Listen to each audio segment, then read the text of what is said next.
Paper 114. Seraphic Planetary Government. The Most Highs rule in the kingdoms of men through many celestial forces and agencies, but chiefly through the ministry of seraphim. At noon today, the roll call of planetary angels, guardians, and others on Urantia was 501,234,619 pairs of seraphim. There were assigned to my command 200 seraphic hosts, 597,196,800 pairs of seraphim, or 1,194,393,600 individual angels. The registry, however, shows 1,002,469,238 individuals. It follows, therefore, that 191,924,362 angels were absent from this world on transport, messenger, and death duty. On Urantia there are about the same number of cherubim as seraphim, and they are similarly organized. Seraphim and their associated cherubim have much to do with the details of the superhuman government of a planet, especially of worlds which have been isolated by rebellion. The angels, ably assisted by the midwayers, function on Urantia as the actual supermaterial ministers who execute the mandates of the resident governor-general and all his associates and subordinates. Seraphim as a class are occupied with many assignments other than those of personal and group guardianship.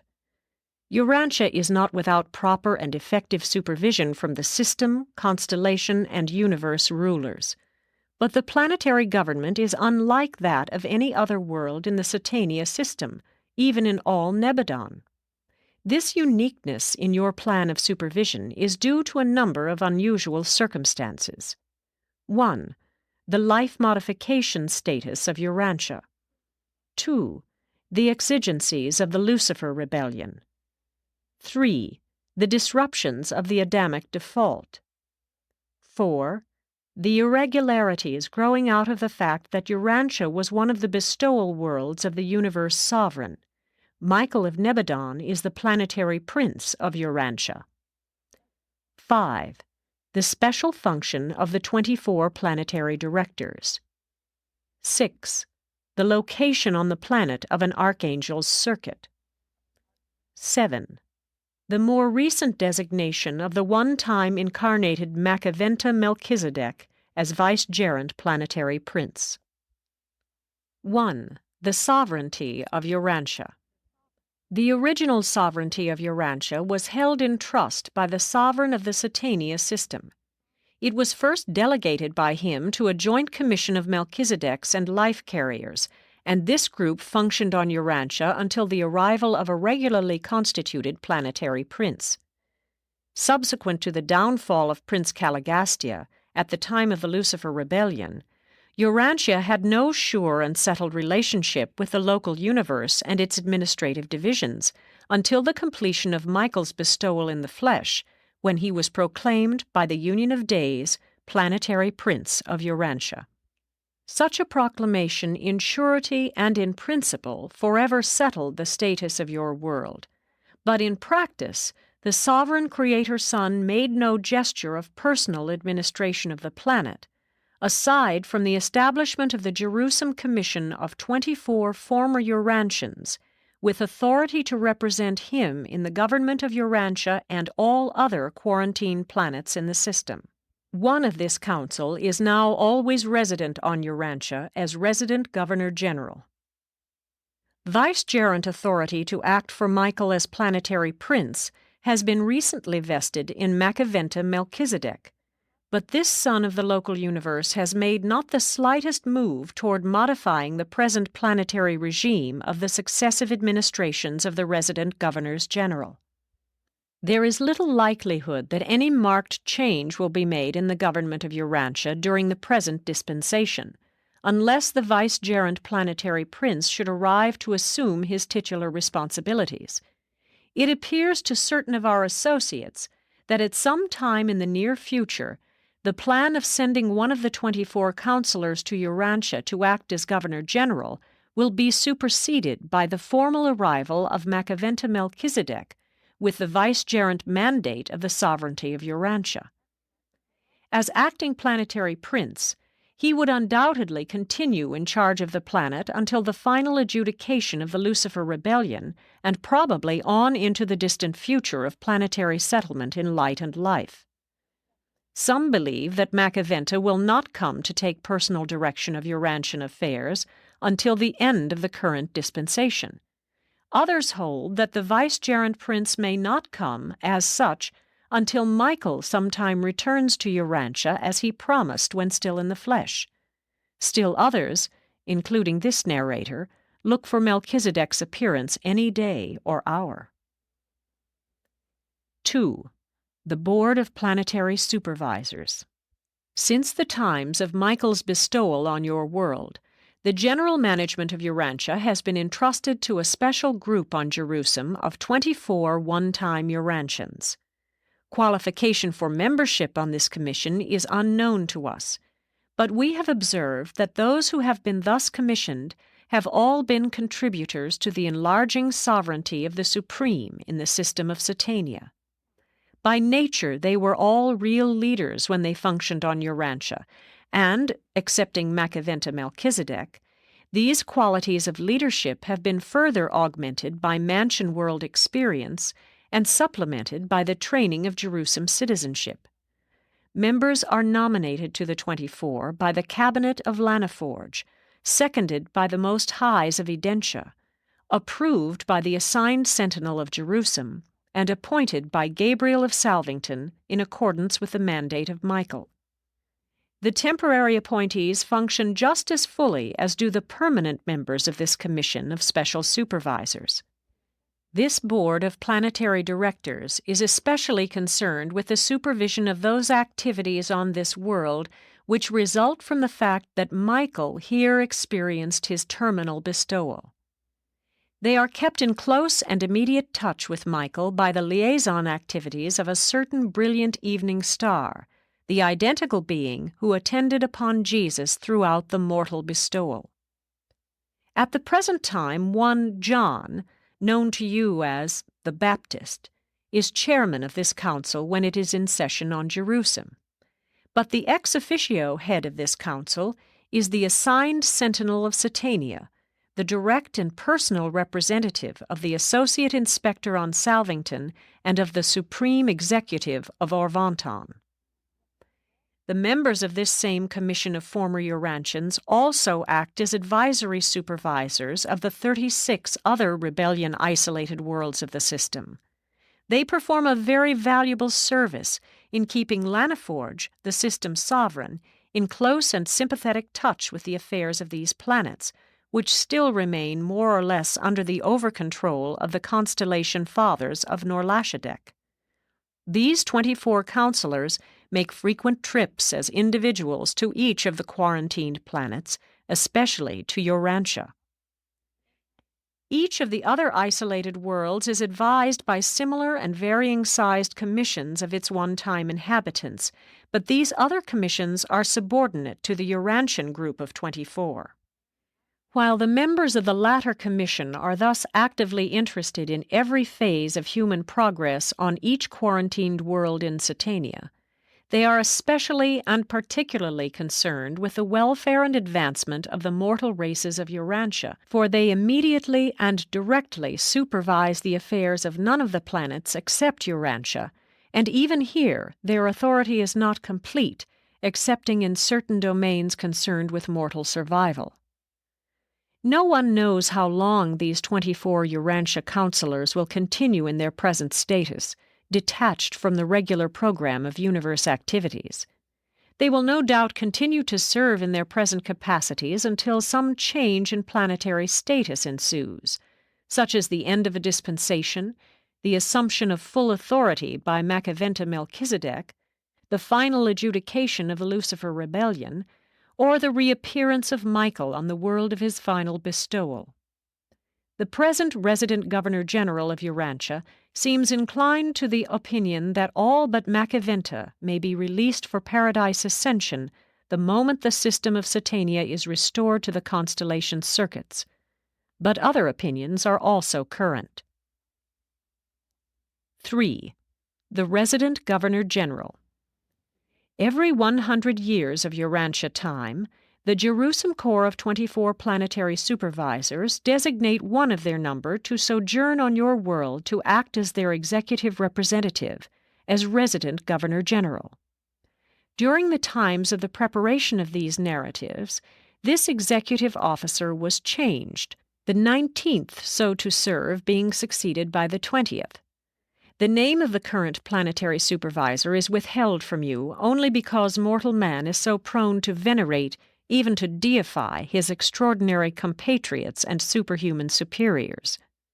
The Resident Governor-General has no actual personal authority in the management of world affairs, except as the representative of the 24 Jerusalem councillors. He acts as the coordinator of superhuman administration and is the respected head and universally recognized leader of the celestial beings functioning on Urantia. All orders of angelic hosts regard him as their coordinating director, while the United Midwayers, since the departure of 123 the First to become one of the 24 councillors, really look upon the successive governors-general as their planetary fathers. Although the Governor-General does not possess actual and personal authority on the planet, he hands down scores of rulings and decisions each day which are accepted as final by all personalities concerned. He is much more of a fatherly advisor than a technical ruler. In certain ways he functions as would a planetary prince, but his administration much more closely resembles that of the material suns. The Urantia government is represented in the councils of Jerusalem in accordance with an arrangement whereby the returning Governor-General sits as a temporary member of the system's sovereign's cabinet of planetary princes. It was expected, when Macaventa was designated vicegerent prince, that he would immediately assume his place in the council of the planetary princes of Satania, but thus far he has made no gesture in this direction. The supermaterial government of Urantia does not maintain a very close organic relationship with the higher units of the local universe. In a way, the resident Governor-General represents Salvington as well as Jerusalem, since he acts on behalf of the 24 councillors who are directly representative of Michael and Gabriel. And being a Jerusalem citizen, the planetary governor can function as a spokesman for the system's sovereign. The constellation authorities are represented directly by a Verandadek sun, the Urantia observer. 4. The Most High Observer. The sovereignty of Urantia is further complicated by the one-time arbitrary seizure of planetary authority by the government of Norlashadek shortly after the planetary rebellion. There is still resident on Urantia a Verandadek sun, an observer for the Most Highs of Urantia, and, in the absence of direct action by Michael, trustee of planetary sovereignty. The present Most High Observer, and sometime regent, is the 23rd thus to serve on Urantia. There are certain groups of planetary problems which are still under the control of the Most Highs of Urantia, jurisdiction over them having been seized at the time of the Lucifer Rebellion. Authority in these matters is exercised by a Verandadek sun, the Norlashadek observer, who maintains very close advisory relations with the planetary supervisors. The race commissioners are very active on Urantia, and their various group chiefs are informally attached to the resident Verandadek observer, who acts as their advisory director. In a crisis, the actual and sovereign head of the government, excepting in certain purely spiritual matters, would be this Verandadek son of Urantia, now on observation duty. In these exclusively spiritual problems, and in certain purely personal matters, the supreme authority seems to be vested in the commanding archangel attached to the divisional headquarters of that order which was recently established on Urantia. A Most High Observer is empowered at his discretion to seize the planetary government in times of grave planetary crises, and it is of record that this has happened 33 times in the history of Urantia. At such times, the Most High Observer functions as the Most High Regent, exercising unquestioned authority over all ministers and administrators resident on the planet, excepting only the divisional organization of the archangels. Verandadek regencies are not peculiar to rebellion-isolated planets, for the Most Highs may intervene at any time in the affairs of the inhabited worlds, interposing the superior wisdom of the constellation rulers in the affairs of the kingdoms of men. 5. The planetary government. The actual administration of Urantia is indeed difficult to describe.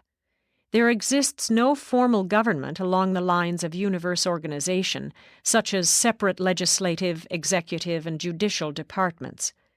The 24 counselors come the nearest to being the legislative branch of the planetary government. The Governor-General is a provisional and advisory chief executive, with the veto power resident in the Most High Observer. And there are no absolutely authoritative judicial powers operative on the planet, only the conciliating commissions. A majority of the problems involving seraphim and midwayers are, by mutual consent, decided by the Governor-General.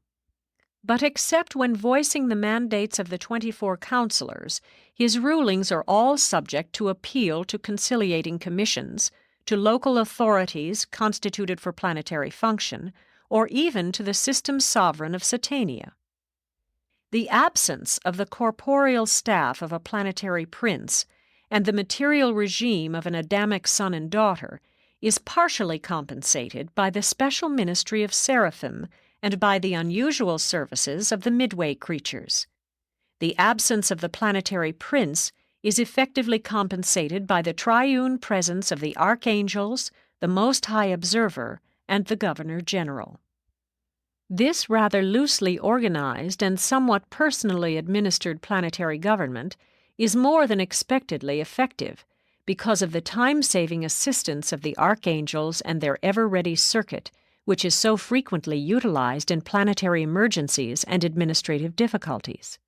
Technically, the planet is still spiritually isolated in the Norlashadek circuits, but in an emergency, this handicap can now be circumvented through utilization of the Archangel's circuit.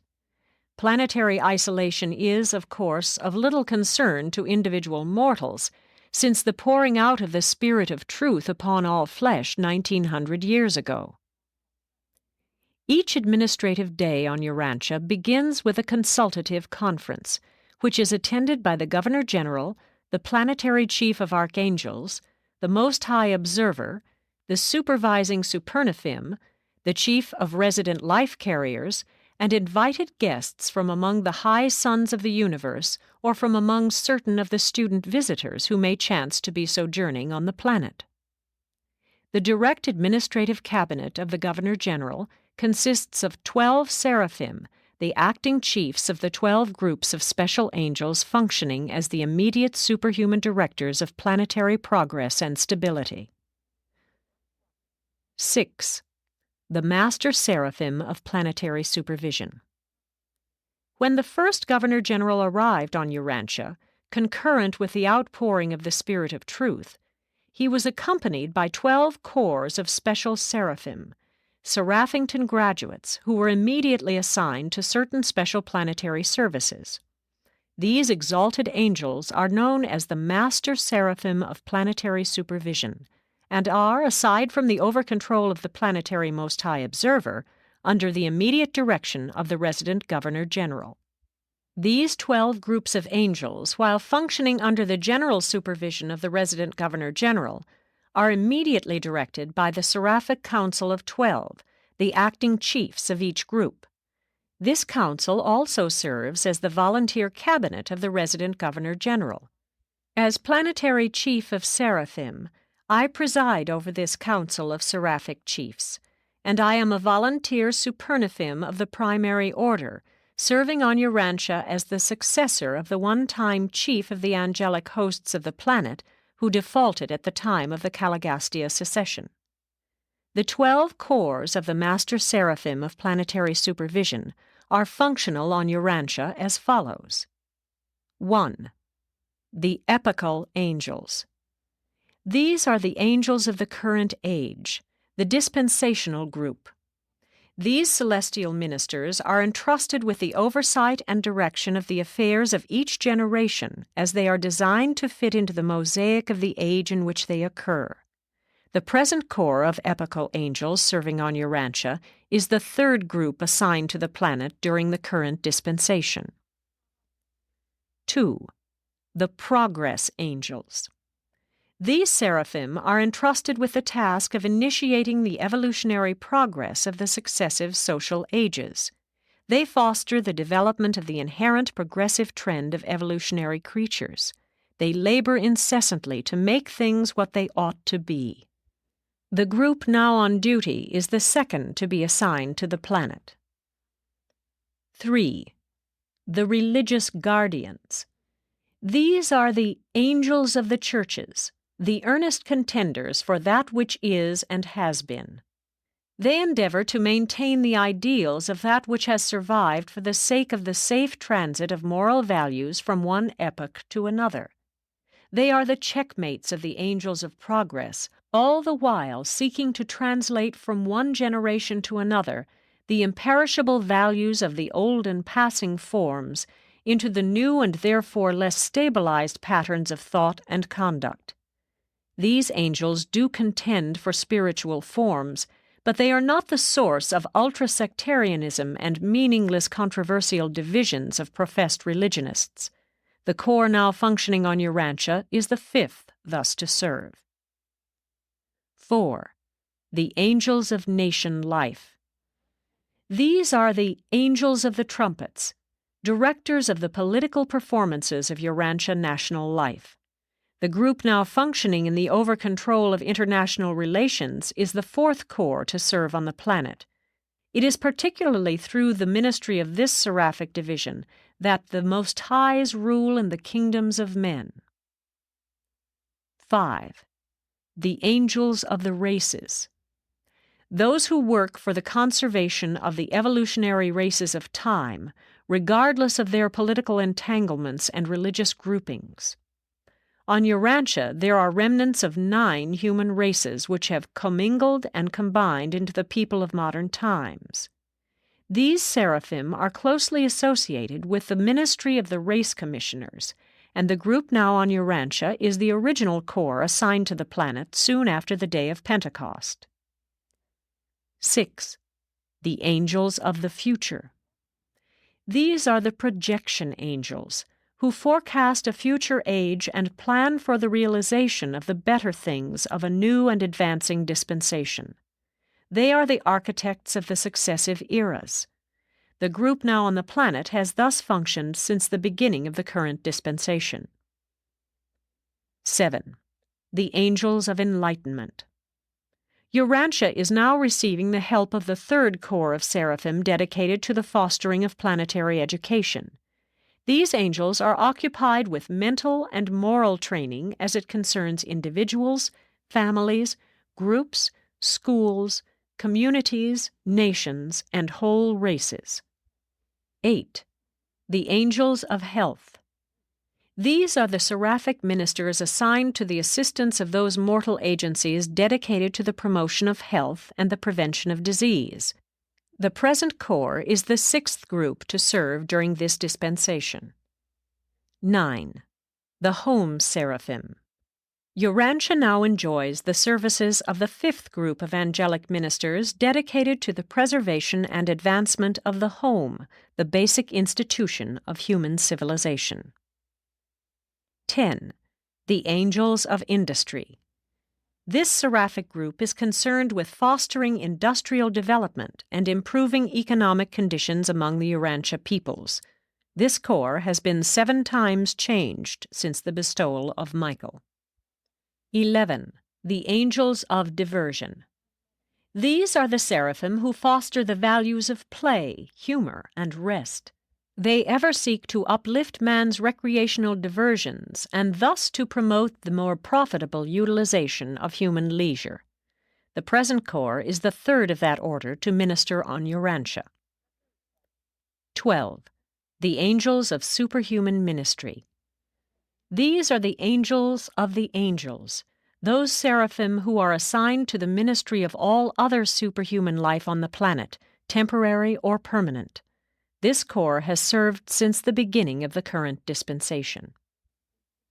When these groups of master seraphim disagree in matters of planetary policy or procedure, their differences are usually composed by the Governor-General, but all his rulings are subject to appeal in accordance with the nature and gravity of the issues involved in the disagreement. None of these angelic groups exercise direct or arbitrary control over the domains of their assignment.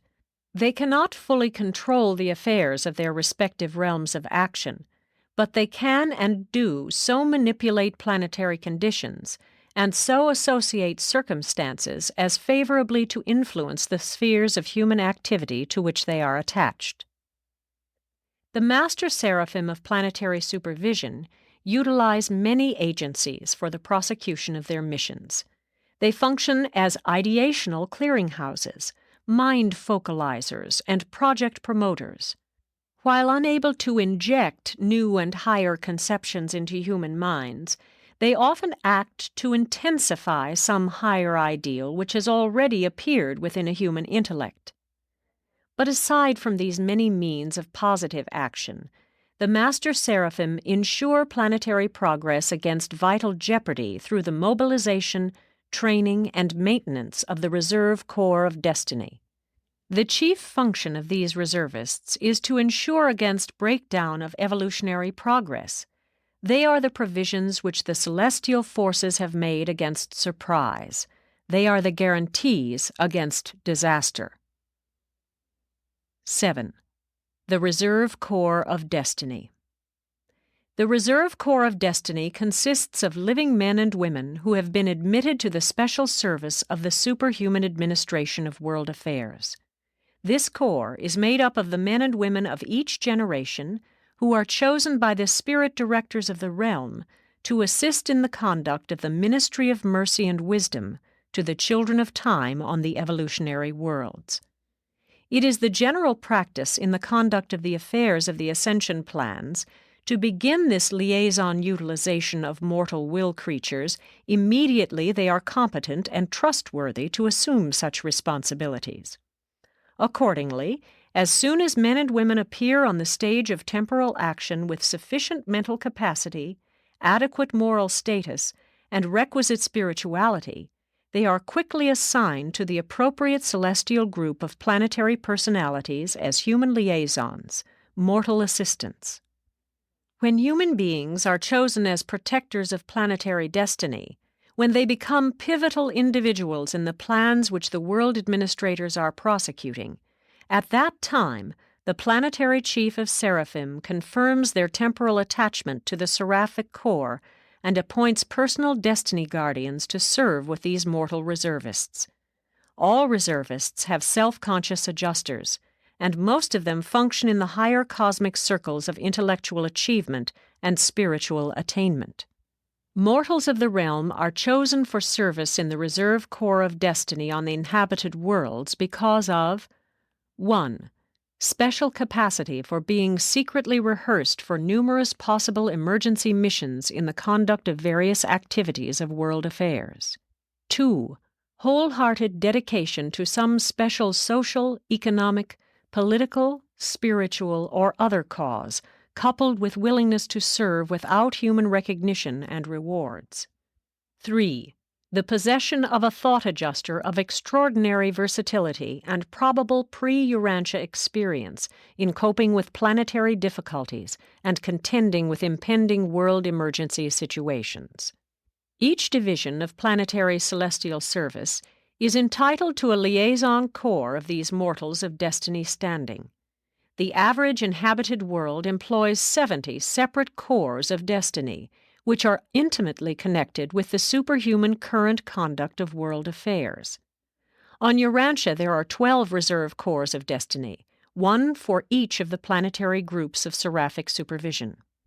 The 12 groups of Urantia Destiny reservists are composed of mortal inhabitants of the sphere who have been rehearsed for numerous crucial positions on Earth and are held in readiness to act in possible planetary emergencies.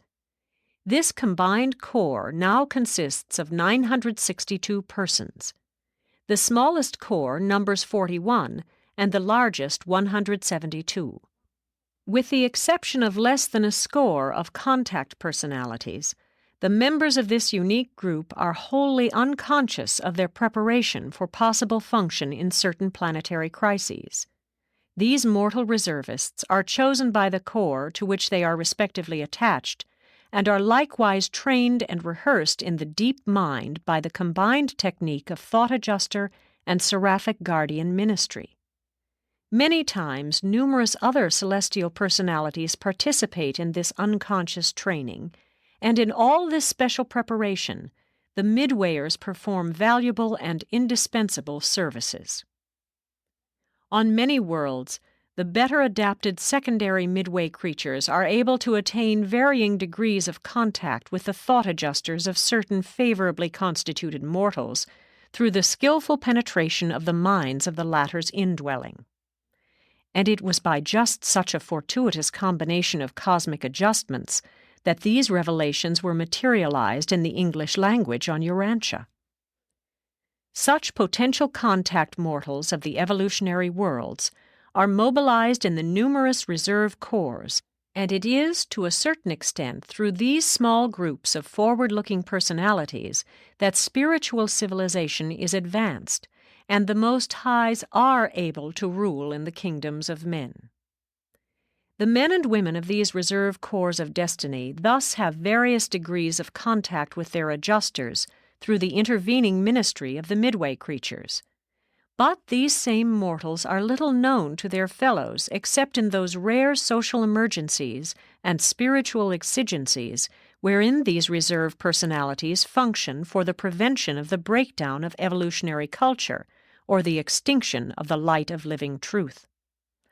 On Urantia, these reservists of destiny have seldom been emblazoned on the pages of human history. The reservists unconsciously act as conservators of essential planetary information. Many times, upon the death of a reservist, a transfer of certain vital data from the mind of the dying reservist to a younger successor is made by a liaison of the two thought adjusters. The adjusters undoubtedly function in many other ways unknown to us in connection with these reserve corps. On Urantia, the reserve corps of destiny, though having no permanent head, does have its own permanent councils which constitute its governing organization. These embrace the Judiciary Council, the Historicity Council, the Council on Political Sovereignty, and many others. From time to time, in accordance with the corps organization, titular mortal heads of the whole reserve corps have been commissioned by these permanent councils for specific function. The tenure of such reservist chiefs is usually a matter of a few hours' duration, being limited to the accomplishment of some specific task at hand. The Urantia Reserve Corps had its largest membership in the days of the Adamites and Andites, steadily declining with the dilution of the violet blood and reaching its low point around the time of Pentecost, since which time Reserve Corps membership has steadily increased. The Cosmic Reserve Corps of universe-conscious citizens on Urantia now numbers over 1,000 mortals, whose insight of cosmic citizenship far transcends the sphere of their terrestrial abode. But I am forbidden to reveal the real nature of the function of this unique group of living human beings. Urantia mortals should not allow the comparative spiritual isolation of their world from certain of the local universe circuits to produce a feeling of cosmic desertion or planetary orphanage. There is operative on the planet a very definite and effective superhuman supervision of world affairs and human destinies. But it is true that you can have, at best, only a meager idea of an ideal planetary government. Since the early times of the planetary prince, Urantia has suffered from the miscarriage of the divine plan of world growth and racial development. The loyal inhabited worlds of Satania are not governed as is Urantia. Nevertheless, compared with the other isolated worlds, your planetary governments have not been so inferior. Only 1 or 2 worlds may be said to be worse, and a few may be slightly better, but the majority are on a plane of equality with you. No one in the local universe seems to know when the unsettled status of the planetary administration will terminate. The Nebadon Melchizedeks are inclined to the opinion that little change will occur in the planetary government and administration until Michael's second personal arrival on Urantia. Undoubtedly at this time, if not before, sweeping changes will be effected in planetary management. But as to the nature of such modifications of world administration, no one seems to be able even to conjecture. There is no precedent for such an episode in all the history of the inhabited worlds of the universe of Nebadon. Among the many things difficult to understand concerning the future government of Urantia, a prominent one is the location on the planet of a circuit and divisional headquarters of the archangels. Your isolated world is not forgotten in the councils of the universe. Urantia is not a cosmic orphan stigmatized by sin and shut away from divine watchcare by rebellion. From Uversa to Salvington, and on down to Jerusalem, even in Havona and on Paradise, they all know we are here. And you mortals now dwelling on Urantia are just as lovingly cherished, and just as faithfully watched over as if the sphere had never been betrayed by a faithless planetary prince, even more so. It is eternally true. The Father himself loves you. Presented by the Chief of Seraphim stationed on Urantia. Paper 115. The Supreme Being. With God the Father, sonship is the great relationship. With God the Supreme, achievement is the prerequisite to status. One must do something, as well as be something. 1. Relativity of concept frames. Partial, incomplete, and evolving intellects would be helpless in the master universe, would be unable to form the first rational thought pattern, were it not for the innate ability of all mind, high or low, to form a universe frame in which to think. If mind cannot fathom conclusions, if it cannot penetrate to true origins, then will such mind unfailingly postulate conclusions and invent origins, that it may have a means of logical thought within the frame of these mind-created postulates. And while such universe frames for creature thought are indispensable to rational intellectual operations, they are, without exception, erroneous to a greater or lesser degree. Conceptual frames of the universe are only relatively true. They are serviceable scaffolding, which must eventually give way before the expansions of enlarging cosmic comprehension. The understandings of truth, beauty, and goodness, morality, ethics, duty, love, divinity, origin, existence, purpose, destiny, time, space, even deity, are only relatively true. God is much, much more than a father, but the Father is man's highest concept of God. Nonetheless, the father-son portrayal of creator-creature relationship will be augmented by those supermortal conceptions of deity which will be attained in Orvonton, in Havona, and on Paradise. Man must think in a mortal universe frame, but that does not mean that he cannot envision other and higher frames within which thought can take place. In order to facilitate mortal comprehension of the universe of universes, the diverse levels of cosmic reality have been designated as finite, absonite, and absolute.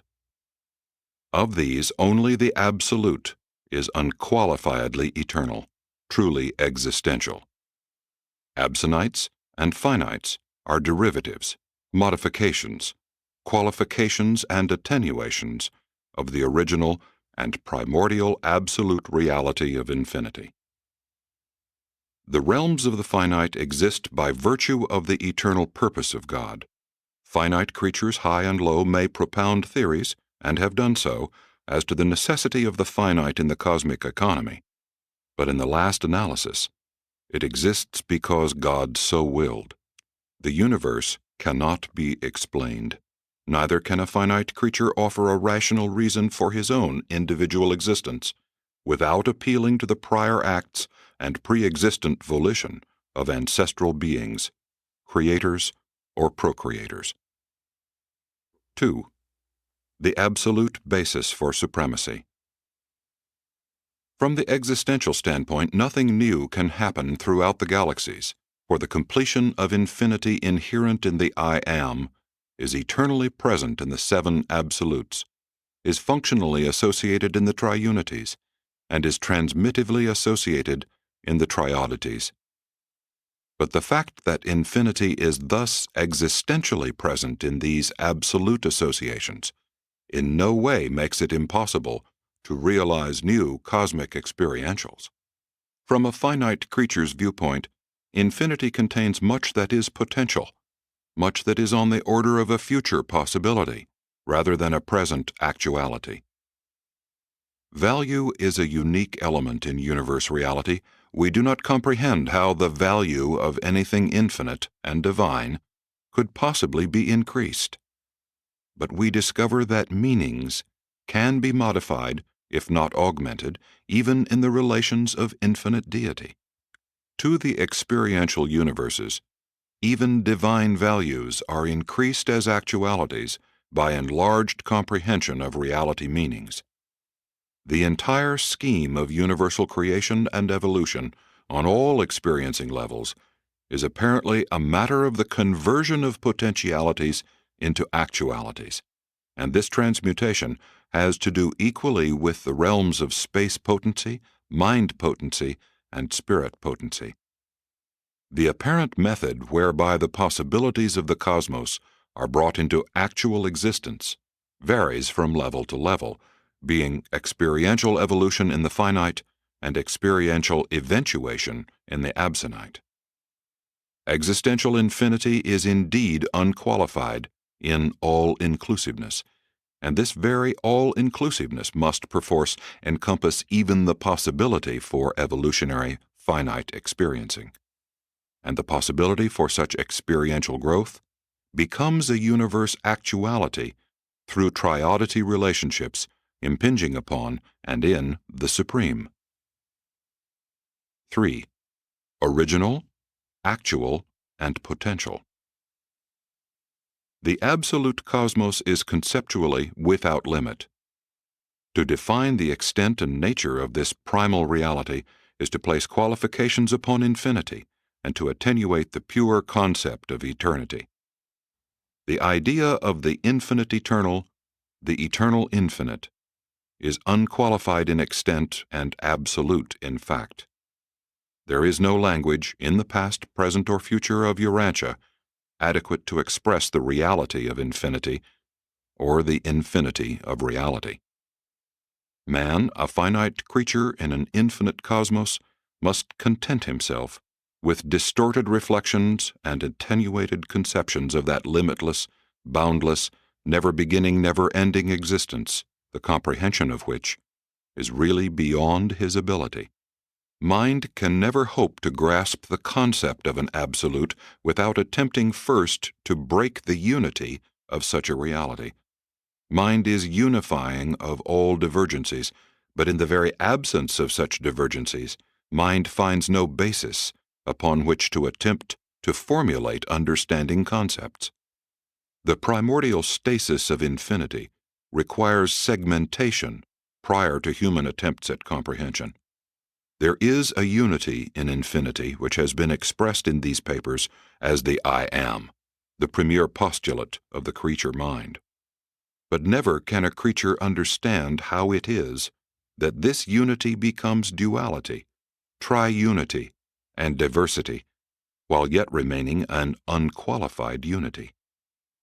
Man encounters a similar problem when he pauses to contemplate the undivided deity of Trinity, alongside the plural personalization of God. It is only man's distance from infinity that causes this concept to be expressed as one word. While infinity is on the one hand unity, on the other it is diversity without end or limit. Infinity, as it is observed by finite intelligences, is the maximum paradox of creature philosophy and finite metaphysics. Though man's spiritual nature reaches up in the worship experience to the Father who is infinite, man's intellectual comprehension capacity is exhausted by the maximum conception of the Supreme Being. Beyond the Supreme, concepts are increasingly names. Less and less are they true designations of reality. More and more do they become the creature's projection of finite understanding toward the superfinite. One basic conception of the absolute level involves a postulate of three phases. 1.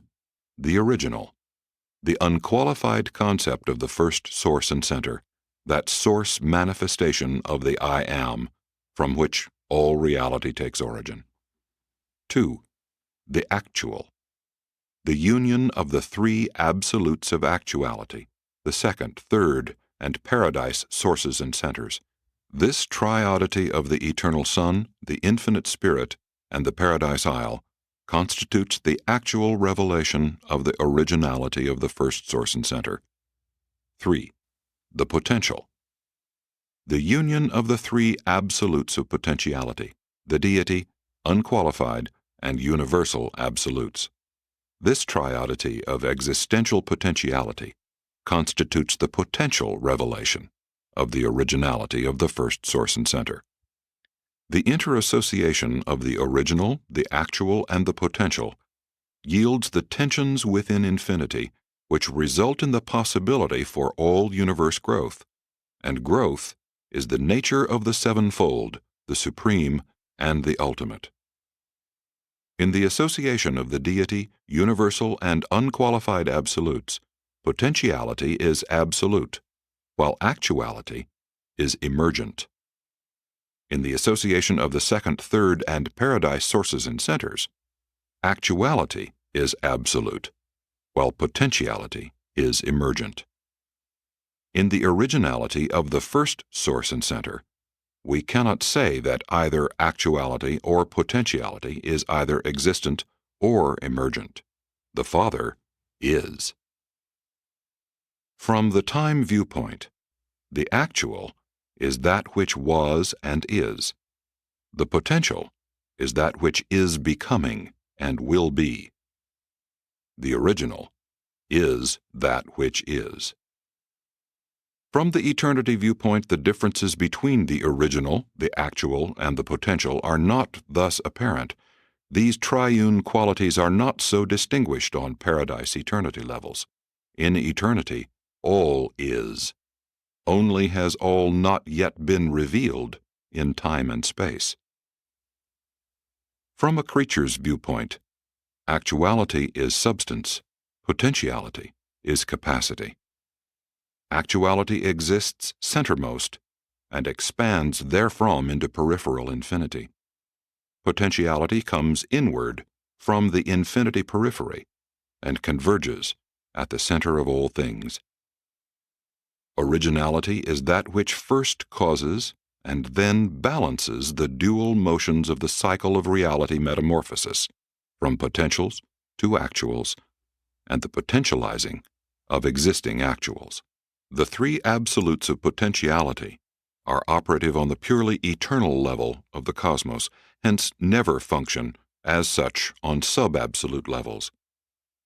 On the descending levels of reality, the triodity of potentiality is manifest with the ultimate and upon the supreme.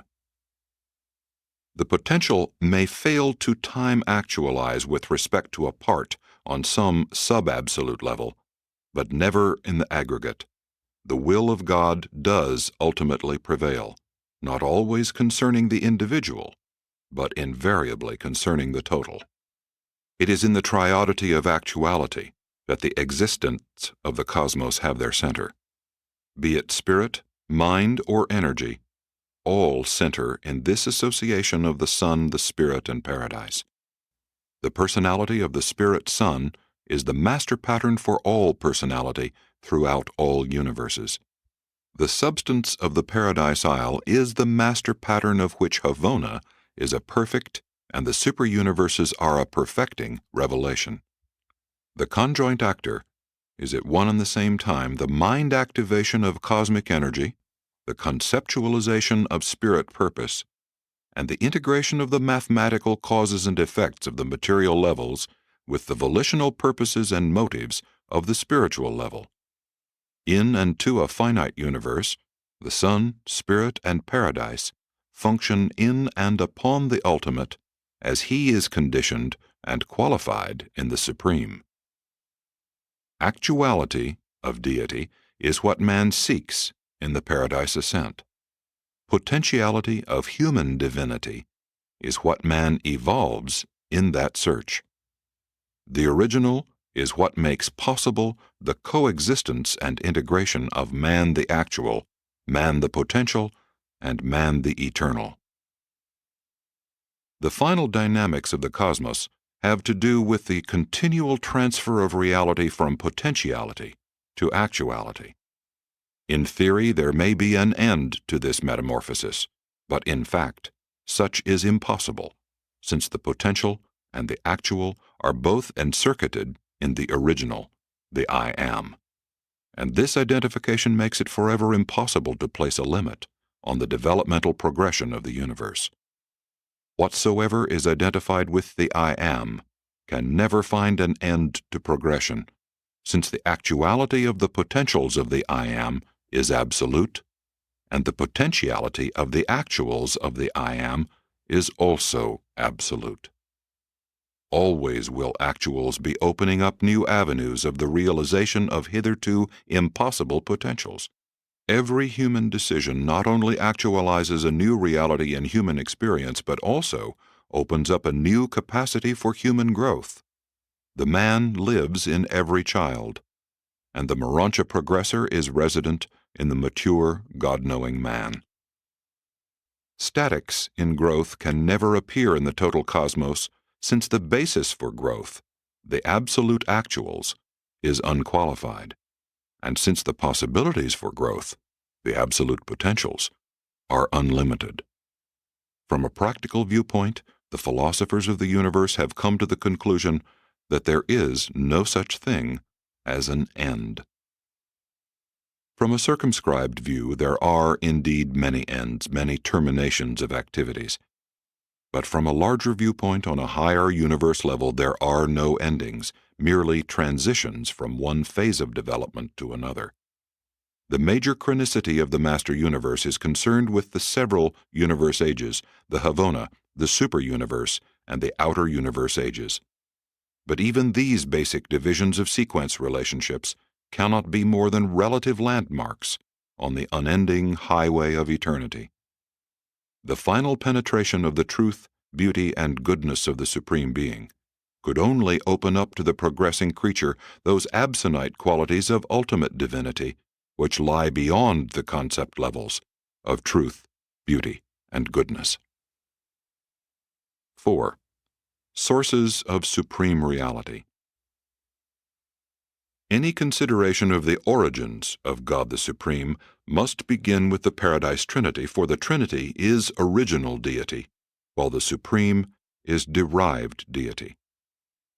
Any consideration of the growth of the Supreme must give consideration to the existential triodities, for they encompass all absolute actuality and all infinite potentiality in conjunction with the first source and center, and the evolutionary Supreme is the culminating and personally volitional focus of the transmutation, the transformation of potentials to actuals, in and on the finite level of existence. The two triodities, actual and potential, encompass the totality of the interrelationships of growth in the universes. The source of the Supreme is in the Paradise Trinity, eternal, actual, and undivided deity. The Supreme is, first of all, a spirit person, and this spirit person stems from the Trinity. But the Supreme is, secondly, a deity of growth, evolutionary growth, and this growth derives from the two triodities, actual and potential. If it is difficult to comprehend that the infinite triodities can function on the finite level, pause to consider that their very infinity must in itself contain the potentiality of the finite. Infinity encompasses all things, ranging from the lowest and most qualified finite existence to the highest and unqualifiedly absolute realities. It is not so difficult to comprehend that the infinite does contain the finite, as it is to understand just how this infinite actually is manifest to the finite. But the thought adjusters, indwelling mortal man, are one of the eternal proofs that even the absolute God, as absolute, can and does actually make direct contact with even the lowest and least of all universe will creatures. The triodities, which collectively encompass the actual and the potential, are manifest on the finite level in conjunction with the Supreme Being. The technique of such manifestation is both direct and indirect. Direct insofar as triodity relations repercuss directly in the Supreme, and indirect insofar as they are derived through the eventuated level of the absonite. Supreme reality, which is total finite reality, is in process of dynamic growth between the unqualified potentials of outer space and the unqualified actuals at the center of all things. The finite domain thus factualizes through the cooperation of the absonite agencies of paradise and the supreme creator personalities of time. The act of maturing the qualified possibilities of the three great potential absolutes is the absonite function of the architects of the master universe and their transcendental associates. And when these eventualities have attained to a certain point of maturation, the supreme creator personalities emerge from paradise to engage in the age-long task of bringing the evolving universes into factual being. The growth of supremacy derives from the triodities, the spirit person of the Supreme from the Trinity.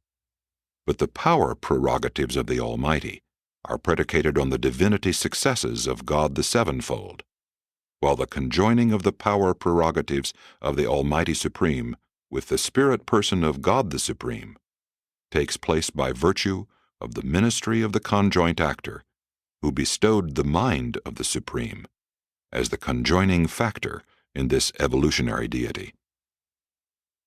5. Relation of the Supreme to the Paradise Trinity. The Supreme Being is absolutely dependent on the existence and action of the Paradise Trinity for the reality of his personal and spiritual nature.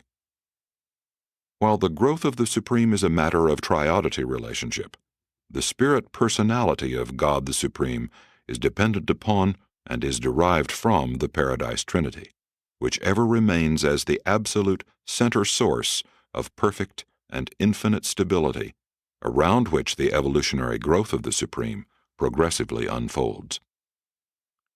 The function of the Trinity is related to the function of the Supreme, for the Trinity is functional on all total levels, including the level of the function of supremacy.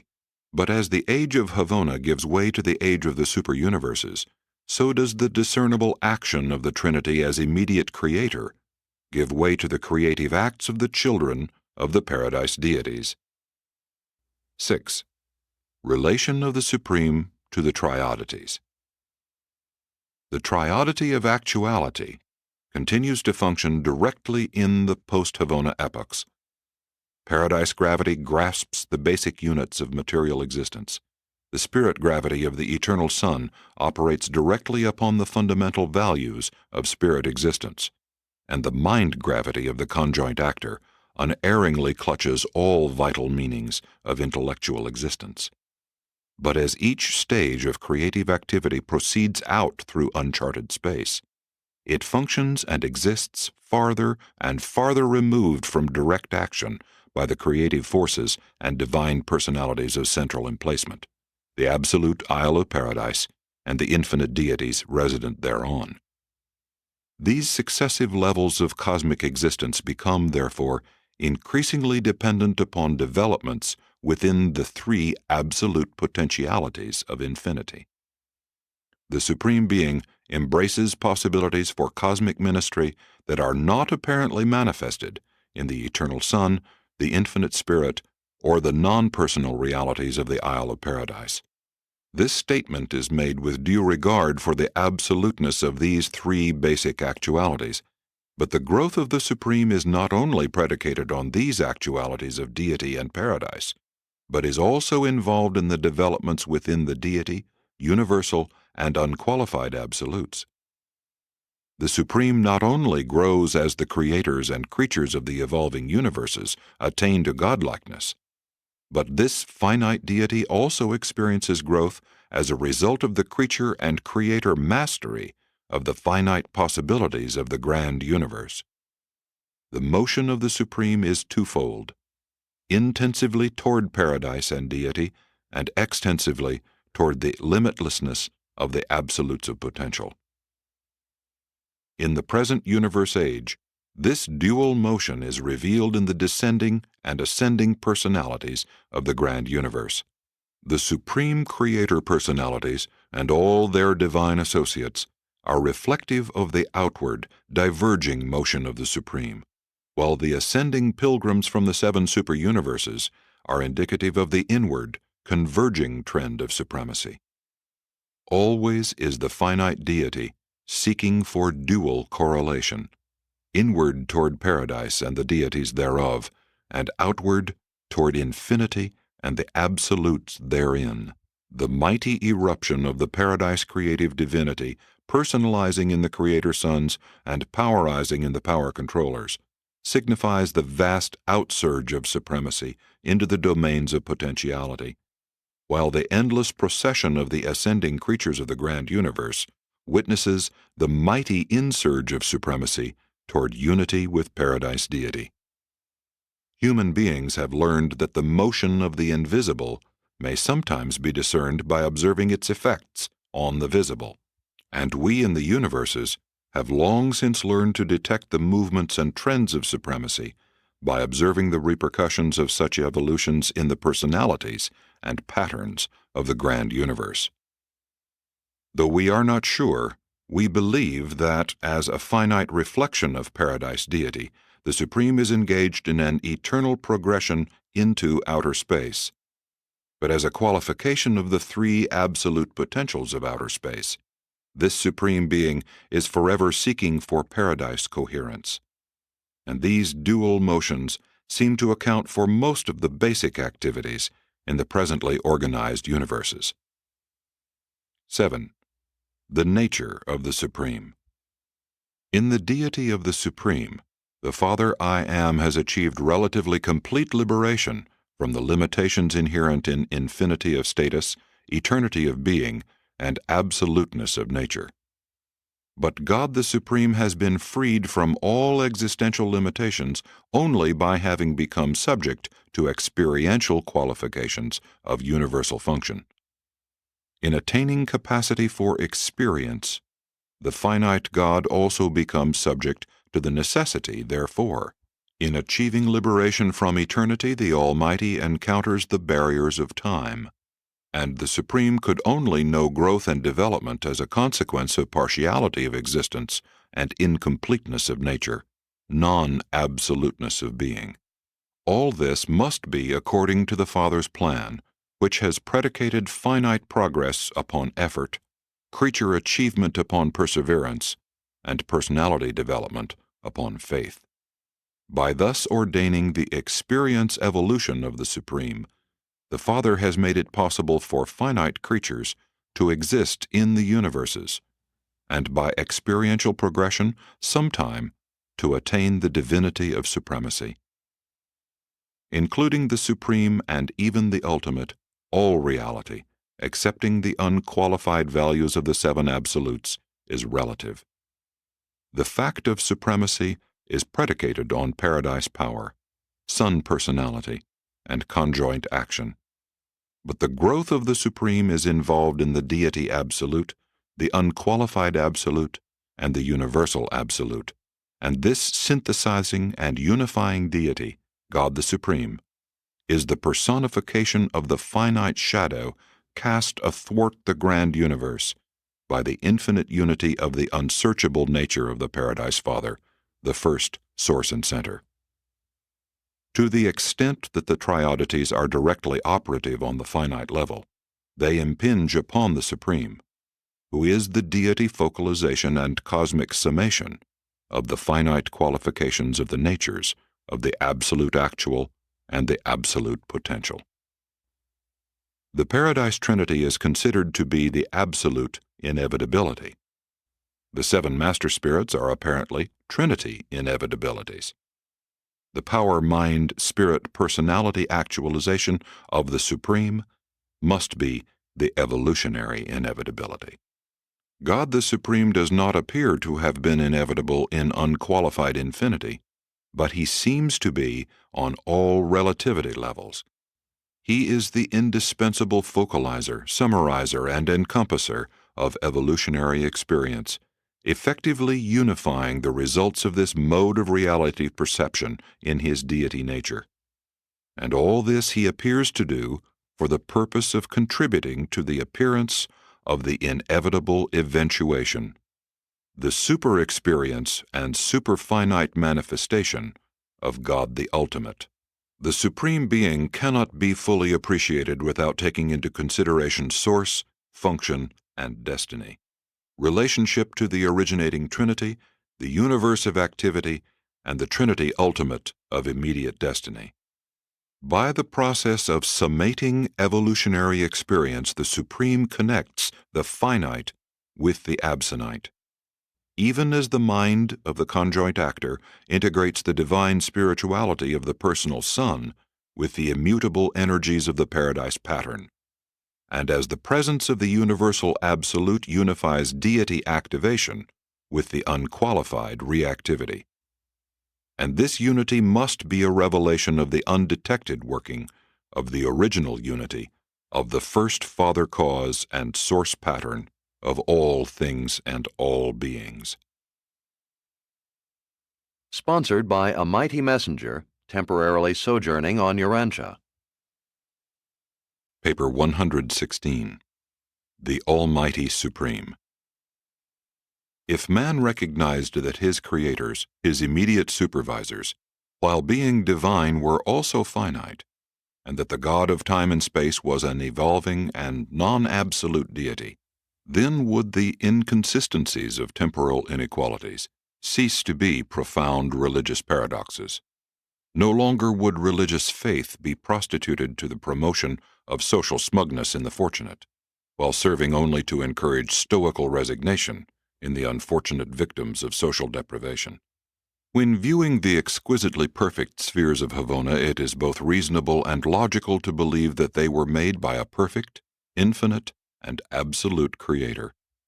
But that same reason and logic would compel any honest being, when viewing the turmoil, imperfections, and inequities of Urantia, to conclude that your world had been made by and was being managed by creators who were sub-absolute, pre-infinite, and other than perfect. Experiential growth implies creature-creator partnership, God and man in association. Growth is the earmark of experiential deity. Havona did not grow. Havona is and always has been. It is existential, like the everlasting gods who are its source. But growth characterizes the grand universe. The Almighty Supreme is a living and evolving deity of power and personality. His present domain, the grand universe, is also a growing realm of power and personality. His destiny is perfection, but his present experience encompasses the elements of growth and incomplete status. The Supreme Being functions primarily in the central universe as a spirit personality, secondarily in the grand universe as God the Almighty, a personality of power. The tertiary function of the Supreme in the master universe is now latent, existing only as an unknown mind potential. No one knows just what this third development of the Supreme Being will disclose. Some believe that when the superuniverses are settled in light and life, the Supreme will become functional from Uversa as the almighty and experiential sovereign of the grand universe, while expanding in power as the super-almighty of the outer universes. Others speculate that the third stage of supremacy will involve the third level of deity manifestation, but none of us really know. 1. The Supreme Mind. The experience of every evolving creature personality is a phase of the experience of the Almighty Supreme. The intelligent subjugation of every physical segment of the superuniverses is a part of the growing control of the Almighty Supreme. The creative synthesis of power and personality is a part of the creative urge of the Supreme Mind, and is the very essence of the evolutionary growth of unity in the Supreme Being. The union of the power and personality attributes of supremacy is the function of Supreme Mind, and the completed evolution of the Almighty Supreme will result in one unified and personal deity, not in any loosely coordinated association of divine attributes. From the broader perspective, there will be no Almighty apart from the Supreme, no Supreme apart from the Almighty. Throughout the evolutionary ages, the physical power potential of the Supreme is vested in the 7 Supreme Power Directors, and the mind potential reposes in the 7 Master Spirits. The infinite mind is the function of the infinite Spirit. The cosmic mind, the ministry of the 7 Master Spirits. The Supreme Mind is in process of actualizing in the coordination of the grand universe and in functional association with the revelation and attainment of God the Sevenfold. The time-space mind, the cosmic mind, is differently functioning in the 7 superuniverses, but it is coordinated by some unknown associative technique in the Supreme Being. The almighty overcontrol of the grand universe is not exclusively physical and spiritual. In the 7 superuniverses it is primarily material and spiritual, but there are also present phenomena of the Supreme, which are both intellectual and spiritual. We really know less about the mind of supremacy than about any other aspect of this evolving deity. It is unquestionably active throughout the grand universe, and is believed to have a potential destiny of master universe function, which is of vast extent. But this we do know. Whereas physique may attain completed growth, and whereas spirit may achieve perfection of development, mind never ceases to progress. It is the experiential technique of endless progress.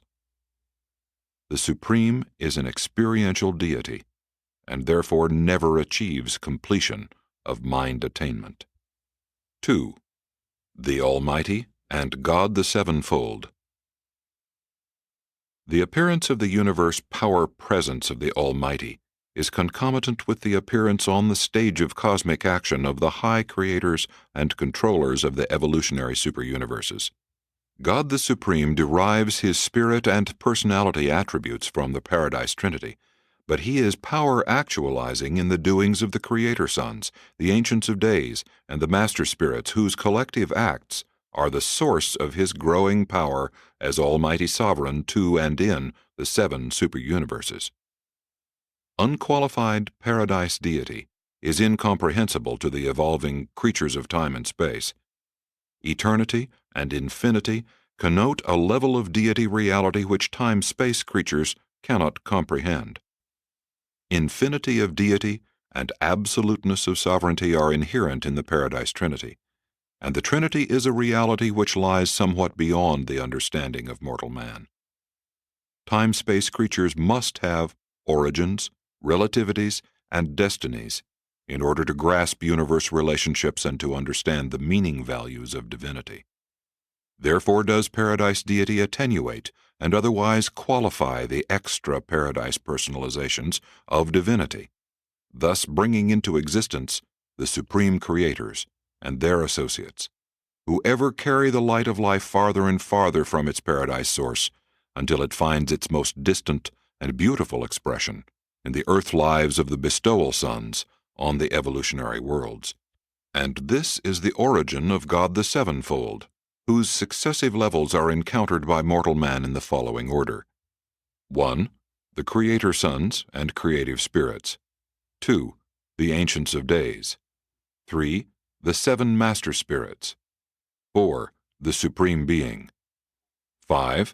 The Conjoint Actor. 6. The Eternal Son. 7. The Universal Father. The first 3 levels are the Supreme Creators. The last 3 levels are the Paradise Deities. The Supreme ever intervenes as the experiential spirit personalization of the Paradise Trinity and as the experiential focus of the evolutionary almighty power of the Creator children of the Paradise Deities. The Supreme Being is the maximum revelation of deity to the 7 superuniverses and for the present universe age. By the technique of mortal logic, it might be inferred that the experiential reunification of the collective acts of the first 3 levels of God the Sevenfold would equivalate to the level of Paradise Deity, but such is not the case. Paradise Deity is existential deity. The Supreme Creators, in their divine unity of power and personality, are constitutive and expressive of a new power potential, of experiential deity. And this power potential of experiential origin finds inevitable and inescapable union with the experiential deity of Trinity origin, the Supreme Being. God the Supreme is not the Paradise Trinity. Neither is he any one or all of those superuniverse creators whose functional activities actually synthesize his evolving almighty power. God the Supreme, while of origin in the Trinity, becomes manifest to evolutionary creatures as a personality of power only through the coordinated functions of the first 3 levels of God the Sevenfold. The Almighty Supreme is now factualizing in time and space through the activities of the Supreme Creator personalities, even as in eternity the conjoint actor flashed into being by the will of the Universal Father and the Eternal Son. These beings of the first 3 levels of God the Sevenfold are the very nature and source of the power of the Almighty Supreme. Therefore must they ever accompany and sustain his administrative acts. 3. The Almighty and Paradise Deity. The Paradise Deities not only act directly in their gravity circuits throughout the grand universe, but they also function through their various agencies and other manifestations, such as 1. The mind focalizations of the third source and center. The finite domains of energy and spirit are literally held together by the mind presences of the conjoint actor. This is true from the creative spirit in a local universe through the reflective spirits of a superuniverse to the master spirits in the grand universe. The mind circuits emanating from these varied intelligence focuses represent the cosmic arena of creature choice. Mind is the flexible reality which creatures and creators can so readily manipulate. It is the vital link connecting matter and spirit. The mind bestowal of the third source and center unifies the spirit person of God the Supreme with the experiential power of the evolutionary Almighty. 2. The personality revelations of the second source and center. The mind presences of the conjoint actor unify the spirit of divinity with the pattern of energy. The bestowal incarnations of the Eternal Son and his Paradise Sons unify, actually fuse, the divine nature of a creator with the evolving nature of a creature. The Supreme is both creature and creator. The possibility of his being such is revealed in the bestowal actions of the Eternal Son and his coordinate and subordinate sons. The bestowal orders of sonship, the Michaels and the Avenals, actually augment their divine natures with bona fide creature natures, which have become theirs by the living of the actual creature life on the evolutionary worlds. When divinity becomes like humanity, inherent in this relationship is the possibility that humanity can become divine. 3. The indwelling presences of the first source and center. Mind unifies spirit causations with energy reactions. Bestowal ministry unifies divinity dissensions with creature ascensions. And the indwelling fragments of the Universal Father actually unify the evolving creatures with God on paradise. There are many such presences of the Father which indwell numerous orders of personalities, and in mortal man, these divine fragments of God are the thought adjusters. The mystery monitors are to human beings what the Paradise Trinity is to the Supreme Being. The adjusters are absolute foundations, and upon absolute foundations, free will choice can cause to be evolved the divine reality of an eternaliter nature, finaliter nature in the case of man, deity nature in God the Supreme. The creature bestowals of the Paradise Orders of Sonship enable these divine sons to enrich their personalities by the acquisition of the actual nature of universe creatures, while such bestowals unfailingly reveal to the creatures themselves the paradise path of divinity attainment. The adjuster bestowals of the Universal Father enable him to draw the personalities of the volitional will creatures to himself. And throughout all these relationships in the finite universes, the conjoint actor is the ever-present source of the mind ministry by virtue of which these activities take place. In these and many other ways do the paradise deities participate in the evolutions of time as they unfold on the circling planets of space, and as they culminate in the emergence of the supreme personality consequence of all evolution. 4. The Almighty and the Supreme Creators. The unity of the Supreme Whole is dependent on the progressive unification of the finite parts. The actualization of the Supreme is resultant from and productive of these very unifications of the factors of supremacy, the creators, creatures, intelligences, and energies of the universes. During those ages in which the sovereignty of supremacy is undergoing its time development, the almighty power of the Supreme is dependent on the divinity acts of God the Sevenfold, while there seems to be a particularly close relationship between the Supreme Being and the conjoint actor, together with his primary personalities, the seven Master Spirits. The Infinite Spirit, as the conjoint actor, functions in many ways which compensate the incompletion of evolutionary deity, and sustains very close relations to the Supreme. This closeness of relationship is shared in measure by all of the Master Spirits, but especially by Master Spirit number 7, who speaks for the Supreme. This Master Spirit is in personal contact with the Supreme. Early in the projection of the superuniverse scheme of creation, the Master Spirits joined with the Ancestral Trinity in the co-creation of the 49 reflective spirits, and concomitantly the Supreme Being functioned creatively as the culminator of the conjoint acts of the Paradise Trinity and the creative children of Paradise Deity. Majeston appeared, and ever since has focalized the cosmic presence of the Supreme Mind, while the Master Spirits continue as source centers for the far-flung ministry of the cosmic mind. But the Master Spirits continue in supervision of the reflective spirits. The seventh Master Spirit is, in his overall supervision of Orvonton from the central universe, in personal contact with and has over-control of the 7 reflective spirits located on Uversa. In his inter- and intra-super-universe controls and administrations, he is in reflective contact with the reflective spirits of his own type located on each super-universe capital. These Master Spirits are not only the supporters and augmenters of the sovereignty of supremacy, but they are in turn affected by the creative purposes of the Supreme. Ordinarily, the collective creations of the Master Spirits are of the quasi-material order, power directors, etc., while their individual creations are of the spiritual order, supernifim, etc.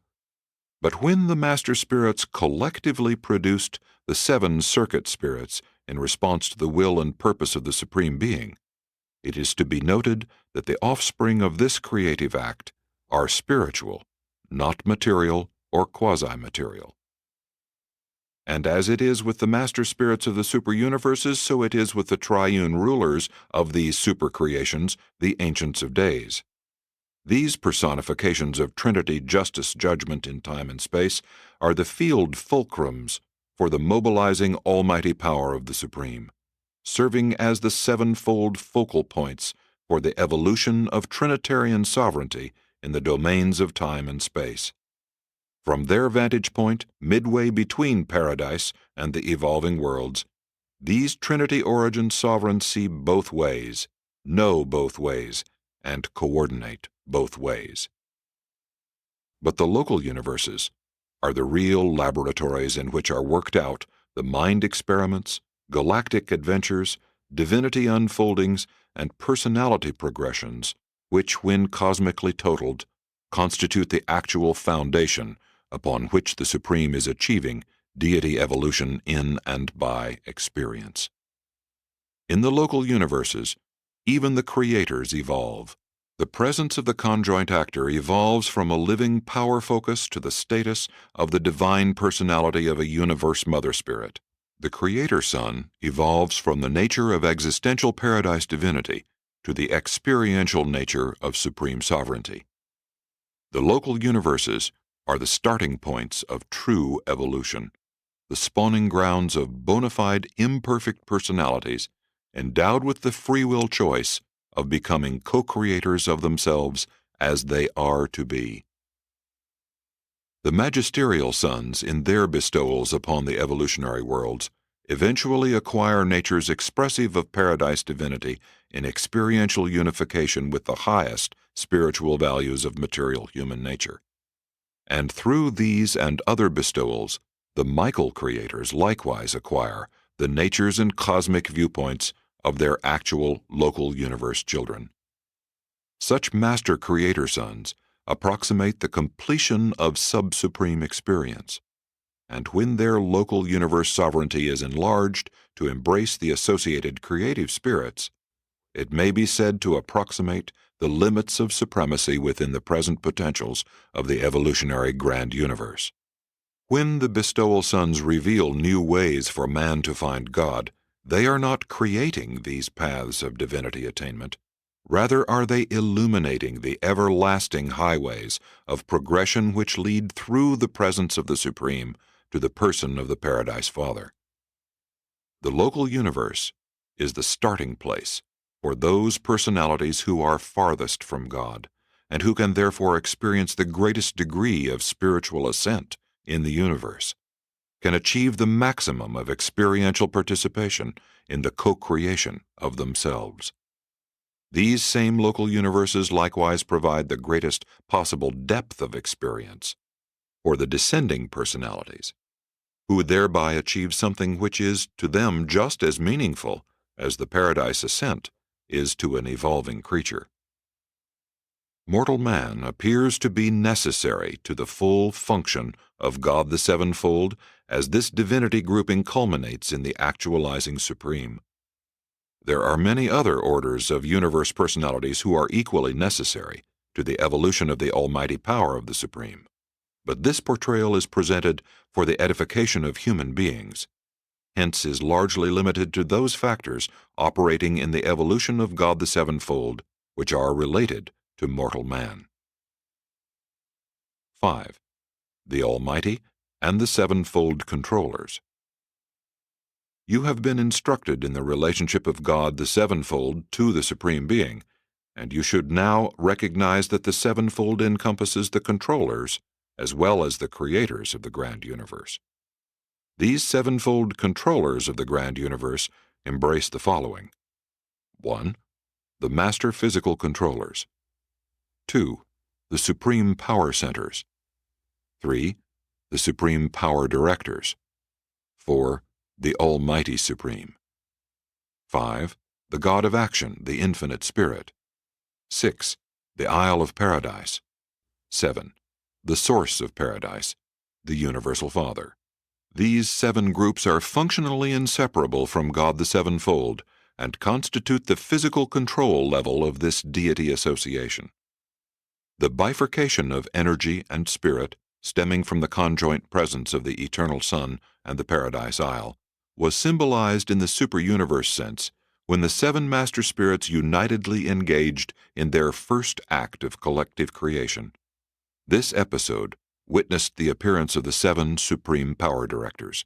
Concomitant therewith, the spiritual circuits of the master spirits contrastively differentiated from the physical activities of power director supervision, and immediately did the cosmic mind appear as a new factor coordinating matter and spirit. The Almighty Supreme is evolving as the over-controller of the physical power of the grand universe.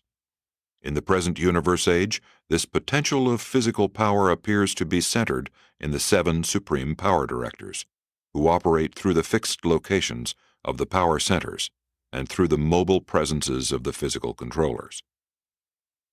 The time universes are not perfect.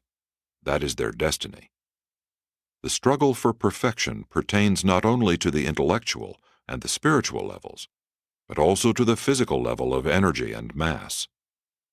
The settlement of the seven superuniverses in light and life presupposes their attainment of physical stability, and it is conjectured that the final attainment of material equilibrium will signify the completed evolution of the physical control of the Almighty. In the early days of universe building, even the paradise creators are primarily concerned with material equilibrium. The pattern of a local universe takes shape not only as a result of the activities of the power centers, but also because of the space presence of the creative spirit. And throughout these early epochs of local universe building, the Creator Son exhibits a little understood attribute of material control, and he does not leave his capital planet until the gross equilibrium of the local universe has been established. In the final analysis, all energy responds to mind, and the physical controllers are the children of the mind God, who is the activator of Paradise Pattern.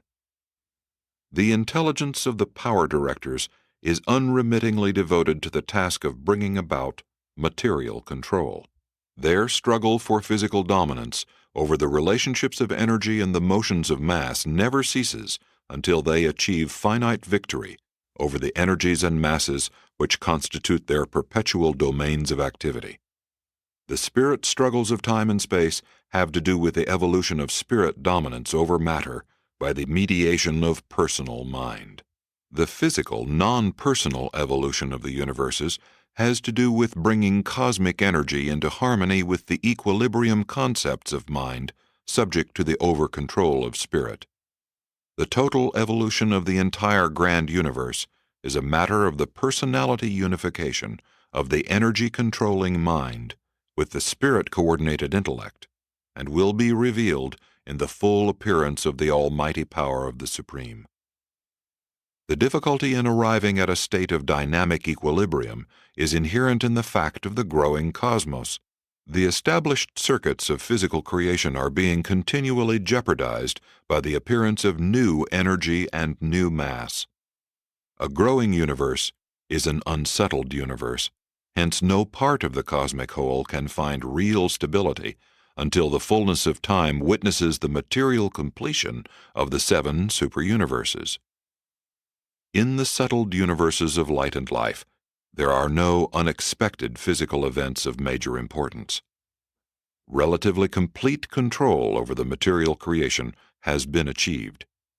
Still, the problems of the relationship of the settled universes to the evolving universes continue to challenge the skill of the universe power directors. But these problems will gradually vanish with the diminution of new creative activity as the grand universe approaches culmination of evolutionary expression. 6. Spirit dominance. In the evolutionary superuniverses, energy matter is dominant except in personality, where spirit, through the mediation of mind, is struggling for the mastery. The goal of the evolutionary universes is the subjugation of energy matter by mind, the coordination of mind with spirit, and all of this by virtue of the creative and unifying presence of personality. Thus, In relation to personality, do physical systems become subordinate, mind systems coordinate, and spirit systems directive. This union of power and personality is expressive on deity levels in and as the Supreme. But the actual evolution of spirit dominance is a growth which is predicated on the free will acts of the creators and creatures of the grand universe. On absolute levels, energy and spirit are one. But the moment departure is made from such absolute levels, difference appears, and as energy and spirit move spaceward from paradise, the gulf between them widens until in the local universes they have become quite divergent. They are no longer identical, neither are they alike, and mind must intervene to interrelate them. That energy can be directionized by the action of controller personalities discloses the responsiveness of energy to mind action. That mass can be stabilized through the action of these same controlling entities indicates the responsiveness of mass to the order-producing presence of mind. And that spirit itself, in volitional personality, can strive through mind for the mastery of energy matter, discloses the potential unity of all finite creation. There is an interdependence of all forces and personalities throughout the universe of universes. Creator sons and creative spirits depend on the cooperative function of the power centers and physical controllers in the organization of universes. The supreme power directors are incomplete without the overcontrol of the master spirits. In a human being, the mechanism of physical life is responsive in part to the dictates of personal mind. This very mind may, in turn, become dominated by the leadings of purposive spirit, and the result of such evolutionary development is the production of a new child of the Supreme, a new personal unification of the several kinds of cosmic reality. And as it is with the parts, so it is with the whole. The spirit person of supremacy requires the evolutionary power of the Almighty to achieve completion of deity and to attain destiny of Trinity association. The effort is made by the personalities of time and space, but the culmination and consummation of this effort is the act of the Almighty Supreme. And while the growth of the whole is thus a totalizing of the collective growth of the parts, it equally follows that the evolution of the parts is a segmented reflection of the purposive growth of the whole. On paradise, monota and spirit are as one, indistinguishable except by name. In Havona, matter and spirit, while distinguishably different, are at the same time innately harmonious. In the seven superuniverses, however, there is great divergence. There is a wide gulf between cosmic energy and divine spirit. Therefore is there a greater experiential potential for mind action in harmonizing and eventually unifying physical pattern with spiritual purposes. In the time-evolving universes of space, there is greater divinity attenuation, more difficult problems to be solved, and larger opportunity to acquire experience in their solution. And this entire superuniverse situation brings into being a larger arena of evolutionary existence, in which the possibility of cosmic experience is made available alike to creature and creator, even to supreme deity. The dominance of spirit, which is existential on absolute levels, becomes an evolutionary experience on finite levels and in the seven superuniverses. And this experience is shared alike by all from mortal man to the Supreme Being. All strive, personally strive, in the achievement. All participate, personally participate, in the destiny. 7. The living organism of the grand universe. The grand universe is not only a material creation of physical grandeur, spirit sublimity, and intellectual magnitude, it is also a magnificent and responsive living organism. There is actual life pulsating throughout the mechanism of the vast creation of the vibrant cosmos. The physical reality of the universes is symbolic of the perceivable reality of the Almighty Supreme. And this material and living organism is penetrated by intelligent circuits, even as the human body is traversed by a network of neural sensation paths. This physical universe is permeated by energy lanes, which effectively activate material creation, even as the human body is nourished and energized by the circulatory distribution of the assimilable energy products of nourishment. The vast universe is not without those coordinating centers of magnificent overcontrol, which might be compared to the delicate chemical control system of the human mechanism. But if you only knew something about the physique of a power center, we could, by analogy, tell you so much more about the physical universe. Much as mortals look to solar energy for life maintenance, so does the grand universe depend upon the unfailing energies emanating from nether paradise to sustain the material activities and cosmic motions of space. Mind has been given to mortals wherewith they may become self-conscious of identity and personality, and mind, even a supreme mind, has been bestowed upon the totality of the finite, whereby the spirit of this emerging personality of the cosmos ever strives for the mastery of energy matter. Mortal man is responsive to spirit guidance, even as the grand universe responds to the far-flung spirit gravity grasp of the eternal sun, the universal supermaterial cohesion of the eternal spiritual values of all the creations of the finite cosmos of time and space. Human beings are capable of making an everlasting self-identification with total and indestructible universe reality, fusion with the indwelling thought adjuster. Likewise does the Supreme everlastingly depend on the absolute stability of original deity, the Paradise Trinity. Man's urge for paradise perfection, his striving for God attainment, creates a genuine divinity tension in the living cosmos which can only be resolved by the evolution of an immortal soul. This is what happens in the experience of a single mortal creature.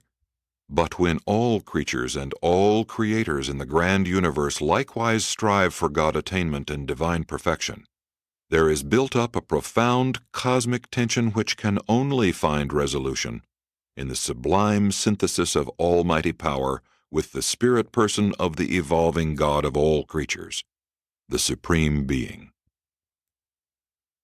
Sponsored by a mighty messenger temporarily sojourning on Urantia. Paper 117. God the Supreme.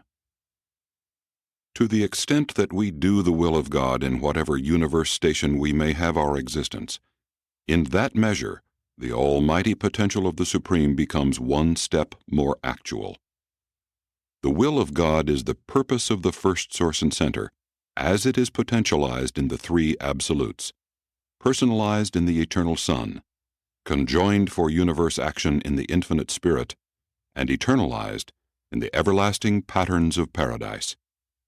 And God the Supreme is becoming the highest finite manifestation of the total will of God. If all grand universes should ever relatively achieve the full living of the will of God, then would the time-space creations be settled in light and life, and then would the Almighty, the deity potential of supremacy, become factual in the emergence of the divine personality of God the Supreme. When an evolving mind becomes attuned to the circuits of cosmic mind, when an evolving universe becomes stabilized after the pattern of the central universe, when an advancing spirit contacts the united ministry of the master spirits, when an ascending mortal personality finally attunes to the divine leading of the indwelling adjuster, then has the actuality of the Supreme become real by one more degree in the universes. Then has the divinity of supremacy advanced one more step toward cosmic realization. The parts and individuals of the grand universe evolve as a reflection of the total evolution of the Supreme, while in turn the Supreme is the synthetic, cumulative total of all grand universe evolution. From the mortal viewpoint, both are evolutionary and experiential reciprocals. 1. Nature of the Supreme Being. The Supreme is the beauty of physical harmony, the truth of intellectual meaning, and the goodness of spiritual value. He is the sweetness of true success and the joy of everlasting achievement. He is the oversoul of the grand universe, the consciousness of the finite cosmos, the completion of finite reality, and the personification of creator-creature experience. Throughout all future eternity, God the Supreme will voice the reality of volitional experience in the Trinity relationships of deity. In the persons of the Supreme Creators, the gods have descended from paradise to the domains of time and space, there to create and to evolve creatures with paradise attainment capacity, who can ascend thereto in quest of the Father. This universe procession of descending, God-revealing creators and ascending, God-seeking creatures is revelatory of the deity evolution of the Supreme, in whom both descenders and ascenders achieve mutuality of understanding, the discovery of eternal and universal brotherhood. The Supreme Being thus becomes the finite synthesis of the experience of the perfect creator cause and the perfecting creature response. The grand universe contains the possibility of and ever seeks for complete unification, and this grows out of the fact that this cosmic existence is a consequence of the creative acts and the power mandates of the Paradise Trinity, which is unqualified unity. This very Trinitarian unity is expressed in the finite cosmos, in the Supreme, whose reality becomes increasingly apparent as the universes attain to the maximum level of Trinity identification. The will of the Creator and the will of the creature are qualitatively different, but they are also experientially akin, for creature and creator can collaborate in the achievement of universe perfection. Man can work in liaison with God, and thereby co-create an eternal finaliter. God can work even as humanity in the incarnations of his sons, who thereby achieve the supremacy of creature experience. In the Supreme Being, creator and creature are united in one deity, whose will is expressive of one divine personality, and this will of the Supreme is something more than the will of either creature or creator, even as the sovereign will of the Master Son of Nebadon is now something more than a combination of the will of divinity and humanity. The union of paradise perfection and time-space experience yields a new meaning value on deity levels of reality. The evolving divine nature of the Supreme is becoming a faithful portrayal of the matchless experience of all creatures and of all creators in the grand universe. In the Supreme, creatorship and creaturehood are at one. They are forever united by that experience which was born of the vicissitudes attendant upon the solution of the manifold problems which beset all finite creation, as it pursues the eternal path in quest of perfection and liberation from the fetters of incompleteness. Truth, beauty, and goodness are correlated in the ministry of the Spirit, the grandeur of paradise, the mercy of the Son, and the experience of the Supreme. God the Supreme is truth, beauty, and goodness. For these concepts of divinity represent finite maximums of ideational experience. The eternal source of these triune qualities of divinity are on superfinite levels, but a creature could only conceive of such sources as super-truth, super-beauty, and super-goodness. Michael, a creator, revealed the divine love of the Creator Father for his terrestrial children, and having discovered and received this divine affection, men can aspire to reveal this love to their brethren in the flesh. Such creature affection is a true reflection of the love of the Supreme. The Supreme is symmetrically inclusive. The first source and center is potential in the three great absolutes, is actual in paradise, in the Son and in the Spirit. But the Supreme is both actual and potential, a being of personal supremacy and of almighty power, responsive alike to creature effort and creator purpose, self-acting upon the universe and self-reactive to the sum total of the universe, and at one and the same time, the supreme creator and the supreme creature. The deity of supremacy is thus expressive of the sum total of the entire finite. 2. The source of evolutionary growth. The Supreme is God in time. His is the secret of creature growth in time. His also is the conquest of the incomplete present and the consummation of the perfecting future. And the final fruits of all finite growth are power controlled through mind by spirit, by virtue of the unifying and creative presence of personality. The culminating consequence of all this growth is the Supreme Being. To mortal man, existence is equivalent to growth, and so indeed it would seem to be, even in the larger universe sense, for spirit-led existence does seem to result in experiential growth, augmentation of status. We have long held, however, that the present growth which characterizes creature existence in the present universe age is a function of the Supreme. We equally hold that this kind of growth is peculiar to the age of the growth of the Supreme, and that it will terminate with the completion of the growth of the Supreme. Consider the status of the creature trinitized sons. They are born and live in the present universe age. They have personalities, together with mind and spirit endowments. They have experiences and the memory thereof, but they do not grow as do ascenders. It is our belief and understanding that these creature trinitized sons, while they are in the present universe age, are really of the next universe age, the age which will follow the completion of the growth of the Supreme. Hence they are not in the Supreme as of his present status of incompleteness and consequent growth. Thus they are non-participating in the experiential growth of the present universe age, being held in reserve for the next universe age. My own order, the mighty messengers, being Trinity embraced, are non-participating in the growth of the present universe age. In a sense, we are in status as of the preceding universe age, as in fact are the stationary sons of the Trinity. One thing is certain: our status is fixed by the Trinity embrace, and experience no longer eventuates in growth. This is not true of the finaliters nor of any other of the evolutionary and experiential orders which are participants in the growth process of the Supreme. You mortals now living on Urantia, who may aspire to paradise attainment and finaliter status, should understand that such a destiny is only realizable because you are in and of the Supreme, hence are participants in the cycle of the growth of the Supreme.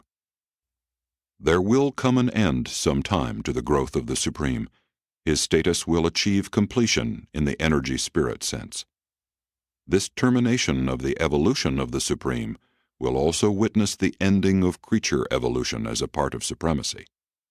What kind of growth may characterize the universes of outer space, we do not know, but we are very sure that it will be something very different from anything that has been seen in the present age of the evolution of the 7 super-universes. It will undoubtedly be the function of the evolutionary citizens of the grand universe to compensate the outer spacers for this deprivation of the growth of supremacy.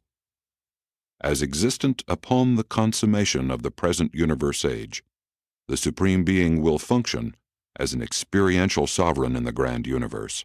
Outer spacers, citizens of the next universe age, will have a post-super-universe growth potential, a capacity for evolutionary attainment presupposing the sovereignty of the Almighty Supreme, hence excluding creature participation in the power-personality synthesis of the present universe age. Thus may the incompleteness of the Supreme be regarded as a virtue, since it makes possible the evolutionary growth of the creature creation of the present universes. Emptiness does have its virtue, for it may become experientially filled. One of the most intriguing questions in finite philosophy is this: does the Supreme Being actualize in response to the evolution of the grand universe, or does this finite cosmos progressively evolve in response to the gradual actualization of the Supreme? Or is it possible that they are mutually interdependent for their development, that they are evolutionary reciprocals, each initiating the growth of the other? Of this we are certain. Creatures and universes high and low are evolving within the Supreme, and as they evolve there is appearing the unified summation of the entire finite activity of this universe age. And this is the appearance of the Supreme Being, to all personalities, the evolution of the almighty power of God the Supreme. 3. Significance of the Supreme to universe creatures. The cosmic reality variously designated as the Supreme Being, God the Supreme, and the Almighty Supreme, is the complex and universal synthesis of the emerging phases of all finite realities. The far-flung diversification of eternal energy, divine spirit, and universal mind attains finite culmination in the evolution of the Supreme, who is the sum total of all finite growth, self-realized on deity levels of finite maximum completion. The Supreme is the divine channel through which flows the creative infinity of the triodities that crystallizes into the galactic panorama of space, against which takes place the magnificent personality drama of time, the spirit conquest of energy matter through the mediation of mind. Said Jesus, "I am the living way," and so he is the living way from the material level of self-consciousness to the spiritual level of God-consciousness. And even as he is this living way of ascension from the self to God, so is the Supreme, the living way from finite consciousness to transcendence of consciousness, even to the insight of absoluty. Your Creator Son can actually be such a living channel from humanity to divinity, since he has personally experienced the fullness of the traversal of this universe path of progression, from the true humanity of Joshua ben Joseph, the Son of Man, to the paradise divinity of Michael of Nebadon, the Son of the infinite God. Similarly can the Supreme Being function as the universe approach to the transcendence of finite limitations, for he is the actual embodiment and personal epitome of all creature evolution, progression, and spiritualization. Even the grand universe experiences of the descending personalities from paradise are that part of his experience which is complemental to his summation of the ascending experiences of the pilgrims of time. Mortal man is more than figuratively made in the image of God. From a physical standpoint, this statement is hardly true. But with reference to certain universe potentialities, it is an actual fact. In the human race, something of the same drama of evolutionary attainment is being unfolded, as takes place on a vastly larger scale in the universe of universes. Man, a volitional personality, becomes creative in liaison with an adjuster, an impersonal entity, in the presence of the finite potentialities of the Supreme, and the result is the flowering of an immortal soul. In the universes, the creator personalities of time and space function in liaison with the impersonal spirit of the Paradise Trinity, and become thereby creative of a new power potential of deity reality. Mortal man, being a creature, is not exactly like the Supreme Being who is deity. But man's evolution does in some ways resemble the growth of the Supreme. Man consciously grows from the material toward the spiritual by the strength, power, and persistency of his own decisions. He also grows as his thought adjuster develops new techniques for reaching down from the spiritual to the morontial soul levels. And once the soul comes into being, it begins to grow in and of itself. This is somewhat like the way in which the Supreme Being expands. His sovereignty grows in and out of the acts and achievements of the supreme creator personalities. That is the evolution of the majesty of his power as the ruler of the grand universe. His deity nature is likewise dependent on the pre-existent unity of the Paradise Trinity. But there is still another aspect to the evolution of God the Supreme. He is not only creator-evolved and Trinity-derived, he is also self-evolved and self-derived. God the Supreme is himself a volitional, creative participant in his own deity actualization. The human morontial soul is likewise a volitional, co-creative partner in its own immortalization. The Father collaborates with the conjoint actor in manipulating the energies of paradise and in rendering these responsive to the Supreme.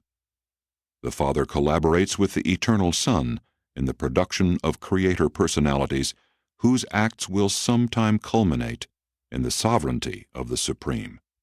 The Father collaborates with both Son and Spirit in the creation of Trinity personalities to function as rulers of the grand universe until such time as the completed evolution of the Supreme qualifies him to assume that sovereignty. The Father cooperates with his deity and non-deity coordinates in these and many other ways in the furtherance of the evolution of supremacy. But he also functions alone in these matters, and his solitary function is probably best revealed in the ministry of the thought adjusters and their associated entities. Deity is unity, existential in the Trinity, experiential in the Supreme, and in mortals, creature-realized in adjuster fusion. The presence of the thought adjusters in mortal man reveals the essential unity of the universe. For man, the lowest possible type of universe personality, contains within himself an actual fragment of the highest and eternal reality, even the original Father of all personalities. The Supreme Being evolves by virtue of his liaison with the Paradise Trinity and in consequence of the divinity successes of the Creator and Administrator children of that Trinity. Man's immortal soul evolves its own eternal destiny by association with the divine presence of the Paradise Father and in accordance with the personality decisions of the human mind. What the Trinity is to God the Supreme, the adjuster is to evolving man. During the present universe age, the Supreme Being is apparently unable to function directly as a creator, except in those instances where the finite possibilities of action have been exhausted by the creative agencies of time and space. Thus far in universe history, this has transpired but once, when the possibilities of finite action in the matter of universe reflectivity had been exhausted. Then did the Supreme function as the creative culminator of all antecedent creator actions. And we believe he will again function as a culminator in future ages whenever antecedent creatorship has completed an appropriate cycle of creative activity. The Supreme Being did not create man, but man was literally created out of, his very life was derived from, the potentiality of the Supreme. Nor does he evolve man, yet is the Supreme himself the very essence of evolution. From the finite standpoint, we actually live, move, and have our being within the immanence of the Supreme. The Supreme apparently cannot initiate original causation, but appears to be the catalyzer of all universe growth, and is seemingly destined to provide totality culmination as regards the destiny of all experiential evolutionary beings. The Father originates the concept of a finite cosmos. The Creator Sons factualize this idea in time and space with the consent and cooperation of the creative spirits. The Supreme culminates the total finite and establishes its relationship with the destiny of the absonite. 4. The finite God. As we view the ceaseless struggles of the creature creation for perfection of status and divinity of being, we cannot but believe that these unending efforts bespeak the unceasing struggle of the Supreme for divine self-realization. God the Supreme is the finite deity, and he must cope with the problems of the finite in the total sense of that word. Our struggles with the vicissitudes of time in the evolutions of space are reflections of his efforts to achieve reality of self and completion of sovereignty within the sphere of action which his evolving nature is expanding to the outermost limits of possibility. Throughout the grand universe, the Supreme struggles for expression. His divine evolution is in measure predicated on the wisdom action of every personality in existence. When a human being chooses eternal survival, he is co-creating destiny. And in the life of this ascending mortal, the finite God finds an increased measure of personality self-realization and an enlargement of experiential sovereignty. But if a creature rejects the eternal career, that part of the Supreme which was dependent on this creature's choice experiences inescapable delay, a deprivation which must be compensated by substitutional or collateral experience. As for the personality of the non-survivor, it is absorbed into the oversoul of creation, becoming a part of the deity of the Supreme. God is so trusting, so loving, that he gives a portion of his divine nature into the hands of even human beings for safekeeping and self-realization. The Father Nature, the Adjuster Presence, is indestructible, regardless of the choice of the mortal being. The child of the Supreme, the evolving self, can be destroyed, notwithstanding that the potentially unifying personality of such a misguided self will persist as a factor of the deity of supremacy. The human personality can truly destroy individuality of creaturehood, and though all that was worthwhile in the life of such a cosmic suicide will persist, these qualities will not persist as an individual creature. The Supreme will again find expression in the creatures of the universes, but never again as that particular person. The unique personality of a non-ascender returns to the Supreme as a drop of water returns to the sea. Any isolated action of the personal parts of the finite is comparatively irrelevant to the eventual appearance of the Supreme Whole, but the whole is nonetheless dependent on the total acts of the manifold parts. The personality of the individual mortal is insignificant in the face of the total of supremacy, but the personality of each human being represents an irreplaceable meaning value in the finite.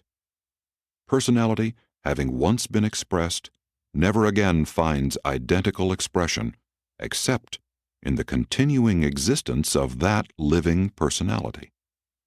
And so, as we strive for self-expression, the Supreme is striving in us and with us for deity expression.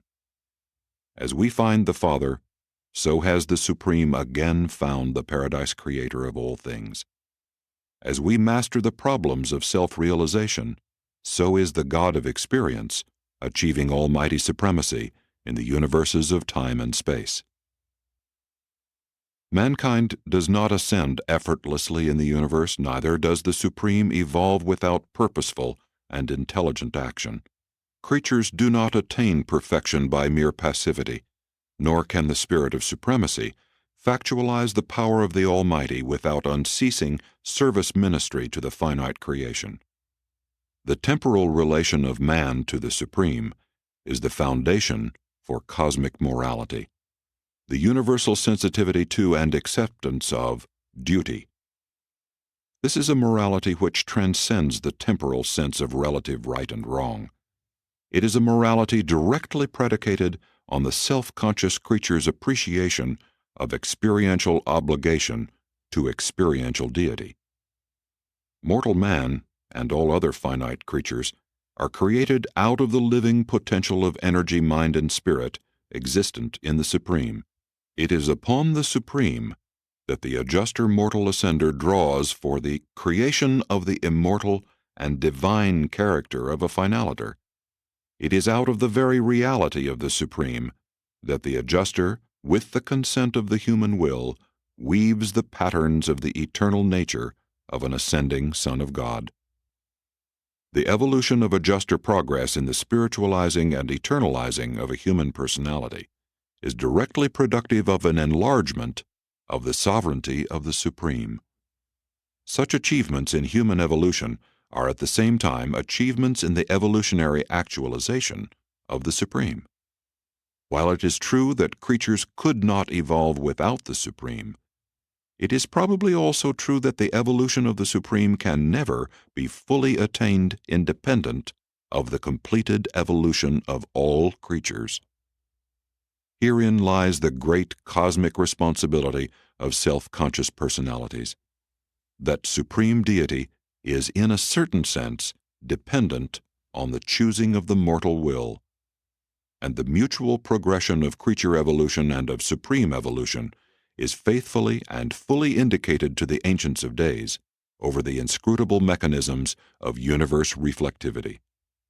The great challenge that has been given to mortal man is this: will you decide to personalize the experienceable value meanings of the cosmos into your own evolving selfhood? Or by rejecting survival, will you allow these secrets of supremacy to lie dormant, awaiting the action of another creature at some other time, who will in his way attempt a creature contribution to the evolution of the finite God? But that will be his contribution to the Supreme, not yours. The great struggle of this universe age is between the potential and the actual, the seeking for actualization by all that is as yet unexpressed. If mortal man proceeds upon the paradise adventure, he is following the motions of time, which flow as currents within the stream of eternity. If mortal man rejects the eternal career, he is moving counter to the stream of events in the finite universes. The mechanical creation moves on inexorably, in accordance with the unfolding purpose of the Paradise Father. But the volitional creation has the choice of accepting or of rejecting the role of personality participation in the adventure of eternity. Mortal man cannot destroy the supreme values of human existence, but he can very definitely prevent the evolution of these values in his own personal experience. To the extent that the human self thus refuses to take part in the paradise ascent, to just that extent is the Supreme delayed in achieving divinity expression in the grand universe. Into the keeping of mortal man has been given not only the adjuster presence of the Paradise Father, but also control over the destiny of an infinitesimal fraction of the future of the Supreme. For as man attains human destiny, so does the Supreme achieve destiny on deity levels, and so the decision awaits each of you as it once awaited each of us. Will you fail the God of time, who is so dependent upon the decisions of the finite mind? Will you fail the Supreme Personality of the universes by the slothfulness of animalistic retrogression? Will you fail the great brother of all creatures, who is so dependent on each creature?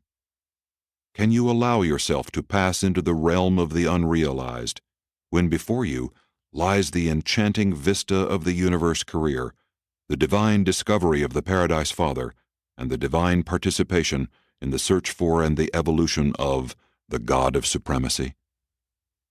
God's gifts, his bestowal of reality, are not divorcements from himself. He does not alienate creation from himself, but he has set up tensions in the creation's circling paradise. God first loves man and confers upon him the potential of immortality, eternal reality. And as man loves God, so does man become eternal in actuality. And here is mystery. The more closely man approaches God through love, the greater the reality, actuality of that man. The more man withdraws from God, the more nearly he approaches non-reality, cessation of existence. When man consecrates his will to the doing of the Father's will, when man gives God all that he has, then does God make that man more than he is. 5. The Oversoul of Creation. The Great Supreme is the cosmic oversoul of the grand universe. In him the qualities and quantities of the cosmos do find their deity reflection. His deity nature is the mosaic composite of the total vastness of all creature-creator nature throughout the evolving universes. And the Supreme is also an actualizing deity, embodying a creative will which embraces an evolving universe purpose. The intellectual, potentially personal selves of the finite emerge from the third source and center and achieve finite time-space deity synthesis in the Supreme. When the creature submits to the will of the Creator, he does not submerge or surrender his personality. The individual personality participants in the actualization of the finite God do not lose their volitional selfhood by so functioning. Rather, are such personalities progressively augmented by participation in this great deity adventure. By such union with divinity, man exalts, enriches, spiritualizes, and unifies his evolving self to the very threshold of supremacy. The evolving immortal soul of man, the joint creation of the material mind and the adjuster, ascends as such to paradise, and subsequently, when mustered into the core of the finality, becomes allied in some new way with the spirit-gravity circuit of the eternal Sun by a technique of experience known as finaliter transcendation. Such finaliters thus become acceptable candidates for experiential recognition as personalities of God the Supreme. And when these mortal intellects in the unrevealed future assignments of the core of the finality attain the seventh stage of spirit existence, such dual minds will become triune. These two attuned minds, the human and the divine, will become glorified in union with the experiential mind of the then actualized Supreme Being. In the eternal future, God the Supreme will be actualized, creatively expressed and spiritually portrayed in the spiritualized mind, the immortal soul of ascendant man, even as the universal Father was so revealed in the earth life of Jesus. Man does not unite with the Supreme and submerge his personal identity, but the universe repercussions of the experience of all men do thus form a part of the divine experiencing of the Supreme. The act is ours, the consequences God's. The progressing personality leaves a trail of actualized reality as it passes through the ascending levels of the universes. Be they mind, spirit, or energy, the growing creations of time and space are modified by the progression of personality through their domains. When man acts, the Supreme reacts, and this transaction constitutes the fact of progression. The great circuits of energy, mind, and spirit are never the permanent possessions of ascending personality. These ministries remain forever a part of supremacy. In the mortal experience, the human intellect resides in the rhythmic pulsations of the adjutant mind spirits and effects its decisions within the arena produced by encircuitment within this ministry. Upon mortal death, the human self is everlastingly divorced from the adjutant circuit. While these adjutants never seem to transmit experience from one personality to another, they can and do transmit the impersonal repercussions of decision action through God the Sevenfold to God the Supreme. At least this is true of the adjutants of worship and wisdom. And so it is with the spiritual circuits. Man utilizes these in his ascent through the universes, but he never possesses them as a part of his eternal personality. But these circuits of spiritual ministry, whether Spirit of Truth, Holy Spirit, or super-universe spirit presences, are receptive and reactive to the emerging values in ascending personality, and these values are faithfully transmitted through the sevenfold to the Supreme. While such spiritual influences as the Holy Spirit and the Spirit of Truth are local universe ministrations, their guidance is not wholly confined to the geographic limitations of a given local creation. as the ascending mortal passes beyond the boundaries of his local universe of origin, he is not entirely deprived of the ministry of the Spirit of Truth, which has so constantly taught and guided him through the philosophic mazes of the material and morontial worlds, in every crisis of ascension unfailingly directing the Paradise Pilgrim, ever saying, "This is the way." When you leave the domains of the local universe, through the ministry of the Spirit of the emerging Supreme Being, and through the provisions of super-universe reflectivity, you will still be guided in your paradise ascent by the comforting, directive spirit of the Paradise Bestowal Sons of God. How do these manifold circuits of cosmic ministry register the meanings, values, and facts of evolutionary experience in the Supreme? We are not exactly certain, but we believe that this registry takes place through the persons of the Supreme Creators of Paradise origin, who are the immediate bestowers of these circuits of time and space.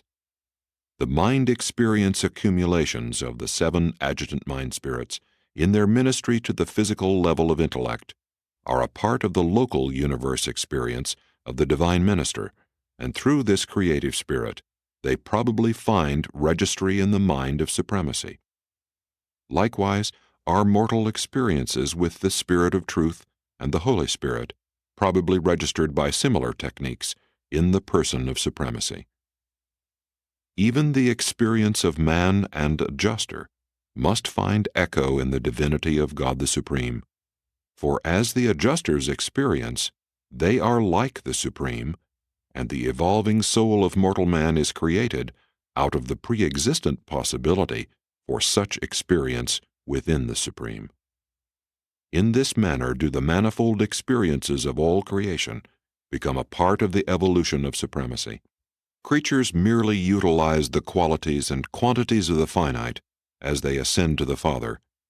The impersonal consequences of such utilization remain forever a part of the living cosmos, the Supreme Person. What man himself takes with him as a personality possession are the character consequences of the experience of having used the mind and spirit circuits of the grand universe in his paradise ascent. When man decides, and when he consummates this decision in action, man experiences, and the meanings and the values of this experience are forever a part of his eternal character on all levels from the finite to the final. Cosmically moral and divinely spiritual character represents the creature's capital accumulation of personal decisions, which have been illuminated by sincere worship, glorified by intelligent love, and consummated in brotherly service.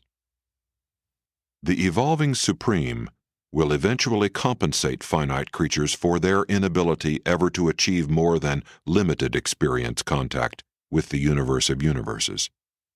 Creatures can attain the Paradise Father, but their evolutionary minds, being finite, are incapable of really understanding the infinite and absolute Father. But since all creature experiencing registers in and is a part of the Supreme, when all creatures attain the final level of finite existence, and after total universe development makes possible their attainment of God the Supreme as an actual divinity presence, then, inherent in the fact of such contact, is contact with total experience. The finite of time contains within itself the seeds of eternity, and we are taught that when the fullness of evolution witnesses the exhaustion of the capacity for cosmic growth, the total finite will embark upon the absonite phases of the eternal career in quest of the Father as ultimate. 6. The quest for the Supreme. We seek the Supreme in the universes, but we find him not. He is the within and the without of all things and beings, moving and quiescent. Unrecognizable in his mystery, though distant, yet he is near. The Almighty Supreme is the form of the yet unformed, the pattern of the yet uncreated. The Supreme is your universe home, and when you find him, It will be like returning home. He is your experiential parent. And even as in the experience of human beings, so has he grown in the experience of divine parenthood. He knows you because he is creature-like as well as creator-like. If you truly desire to find God, you cannot help having born in your minds the consciousness of the Supreme. As God is your divine Father, so is the Supreme your divine Mother, in whom you are nurtured throughout your lives as universe creatures. How universal is the Supreme! He is on all sides. The limitless things of creation depend on his presence for life, and none are refused. What Michael is to Nebadon the Supreme is to the finite cosmos. His deity is the great avenue through which the love of the Father flows outward to all creation, and he is the great avenue through which finite creatures pass inward in the quest of their Father, who is love. Even thought adjusters are related to him. In original nature and divinity they are like the Father, but when they experience the transactions of time in the universes of space, they become like the Supreme. The act of the creatures choosing to do the will of the Creator is a cosmic value and has a universe meaning which is immediately reacted to by some unrevealed but ubiquitous force of coordination, probably the functioning of the ever-enlarging action of the Supreme Being. The Urantia soul of an evolving mortal is really the son of the adjuster action of the Universal Father and the child of the cosmic reaction of the Supreme Being, the Universal Mother. The mother influence dominates the human personality throughout the local universe childhood of the growing soul. The influence of the deity parents becomes more equal after the adjuster fusion and during the super-universe career.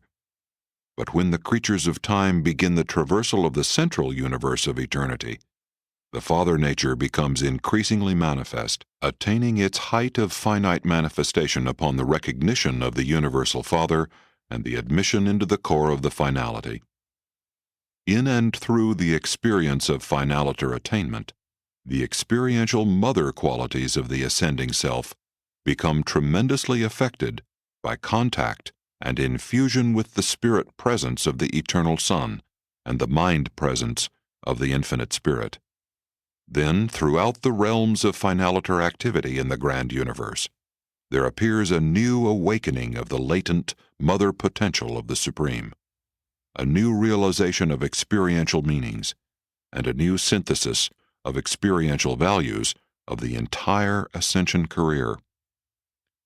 It appears that this realization of self will continue in the universe careers of the sixth stage finaliters until the mother inheritance of the Supreme attains to finite synchrony with the adjuster inheritance of the Father. This intriguing period of grand universe function represents the continuing adult career of the ascendant and perfected mortal. Upon the completion of the sixth stage of existence and the entrance upon the seventh and final stage of spirit status, there will probably ensue the advancing ages of enriching experience, ripening wisdom, and divinity realization. In the nature of the finaliter, this will probably equal the completed attainment of the mind struggle for spirit self-realization, the completion of the coordination of the ascendant man nature with the divine adjuster nature within the limits of finite possibilities.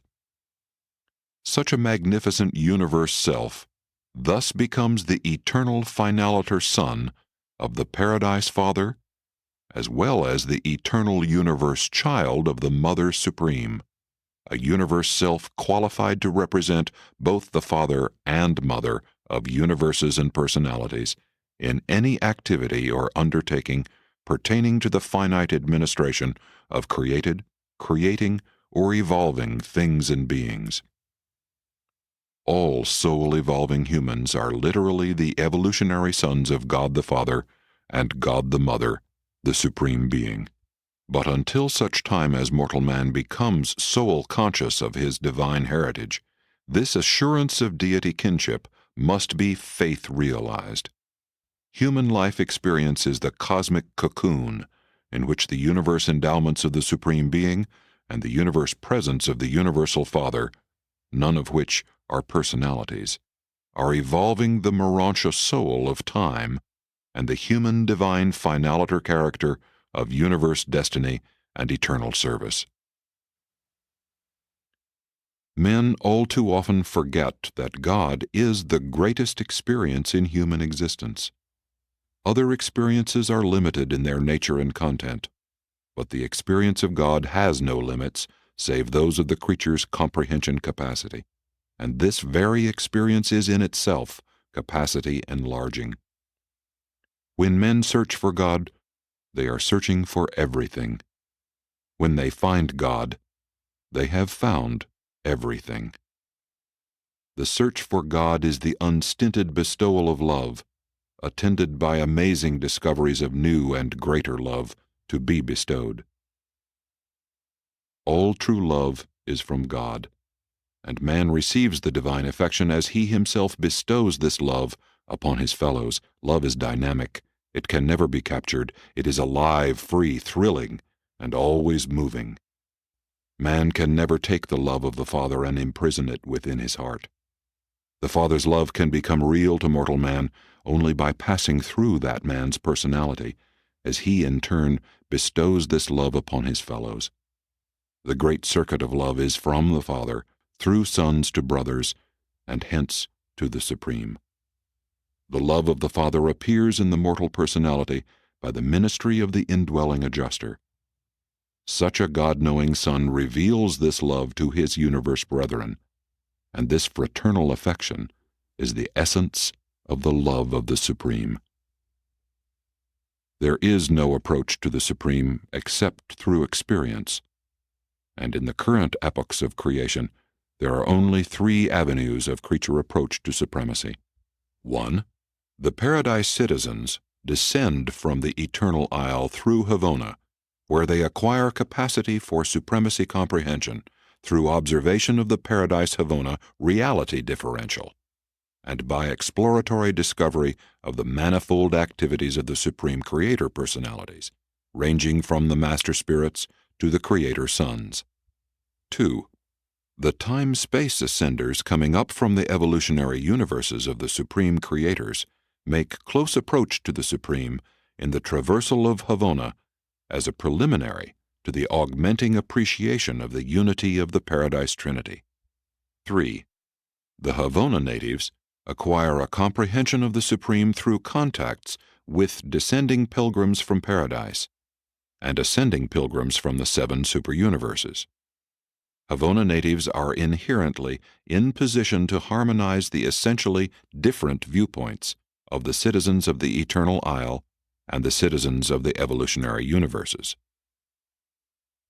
To evolutionary creatures, there are 7 great approaches to the Universal Father, and each of these Paradise ascensions passes through the divinity of one of the 7 Master Spirits, and each such approach is made possible by an enlargement of experience receptivity consequent upon the creature's having served in the super-universe reflective of the nature of that Master Spirit.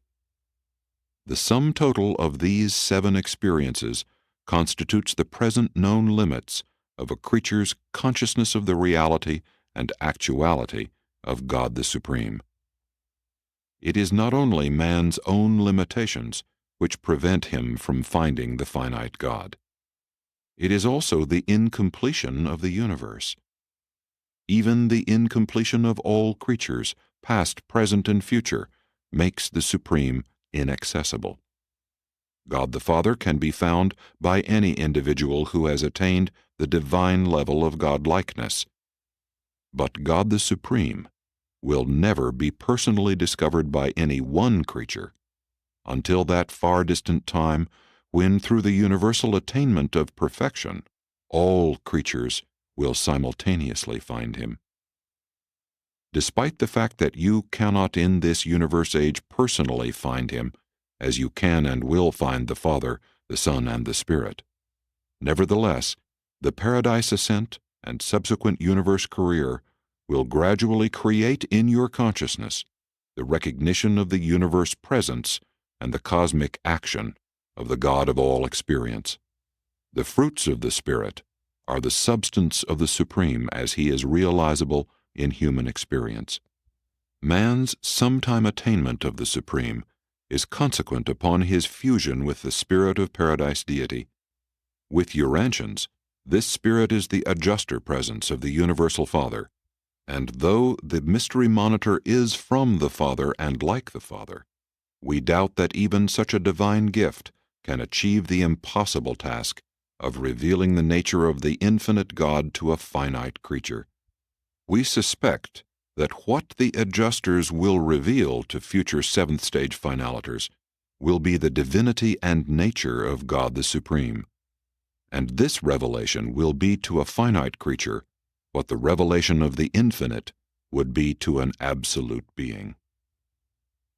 The Supreme is not infinite, but he probably embraces all of infinity that a finite creature can ever really comprehend.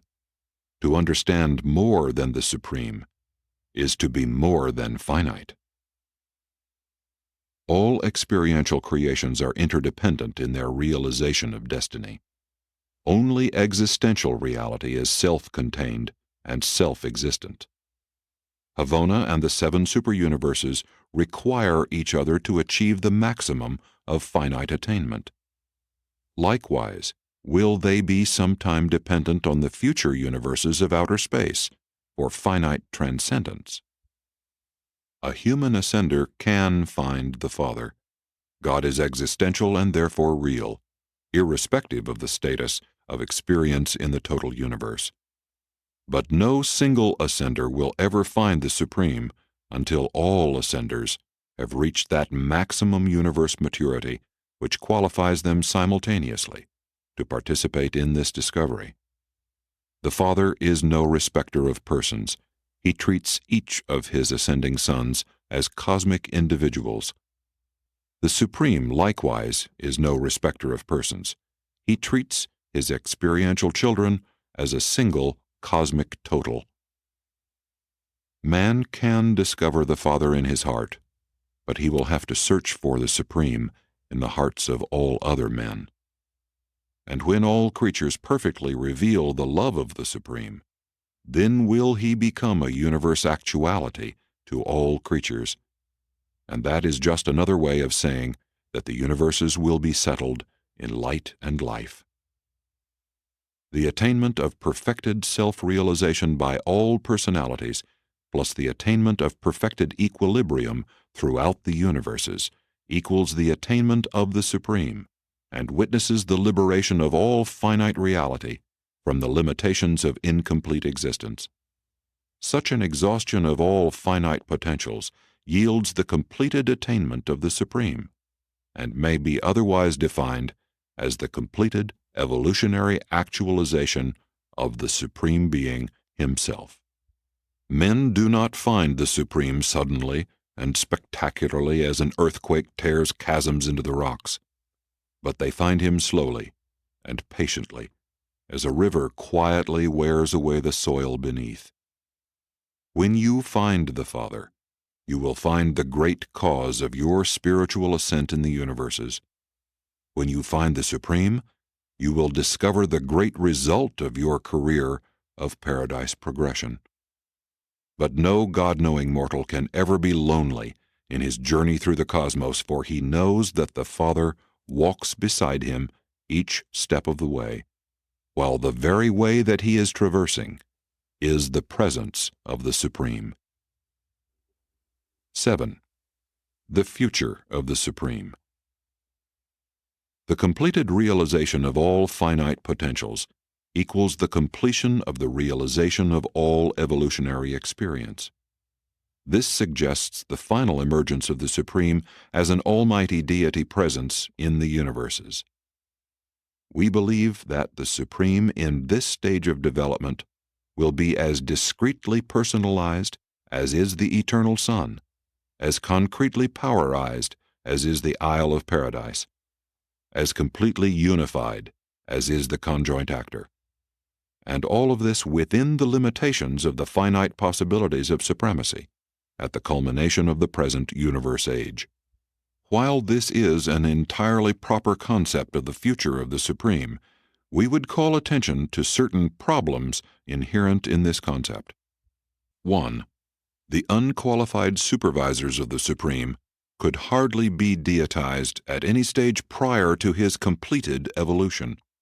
And yet, these same supervisors even now qualifiedly exercise the sovereignty of supremacy concerning the universes settled in light and life. 2. The Supreme could hardly function in the Trinity Ultimate until he has attained complete actuality of universe status. And yet, the Trinity Ultimate is even now a qualified reality, and you have been informed of the existence of the qualified vicegerents of the Ultimate. 3. The Supreme is not completely real to universe creatures, but there are many reasons for deducing that he is quite real to the sevenfold deity extending from the Universal Father on Paradise to the Creator Sons and the creative spirits of the local universes. It may be that on the upper limits of the finite, where time conjoins transcended time, there is some sort of blurring and blending of sequence. It may be that the Supreme is able to forecast his universe presence onto these supertime levels, and then to a limited degree anticipate future evolution by reflecting this future forecast back to the created levels as the imminence of the projected incomplete. Such phenomena may be observed wherever finite makes contact with superfinite, as in the experiences of human beings who are indwelt by thought adjusters that are veritable predictions of man's future universe attainments throughout all eternity. When mortal ascenders are admitted to the finaliter core of Paradise, they take an oath to the Paradise Trinity, and in taking this oath of allegiance they are thereby pledging eternal fidelity to God the Supreme, who is the Trinity as comprehended by all finite creature personalities.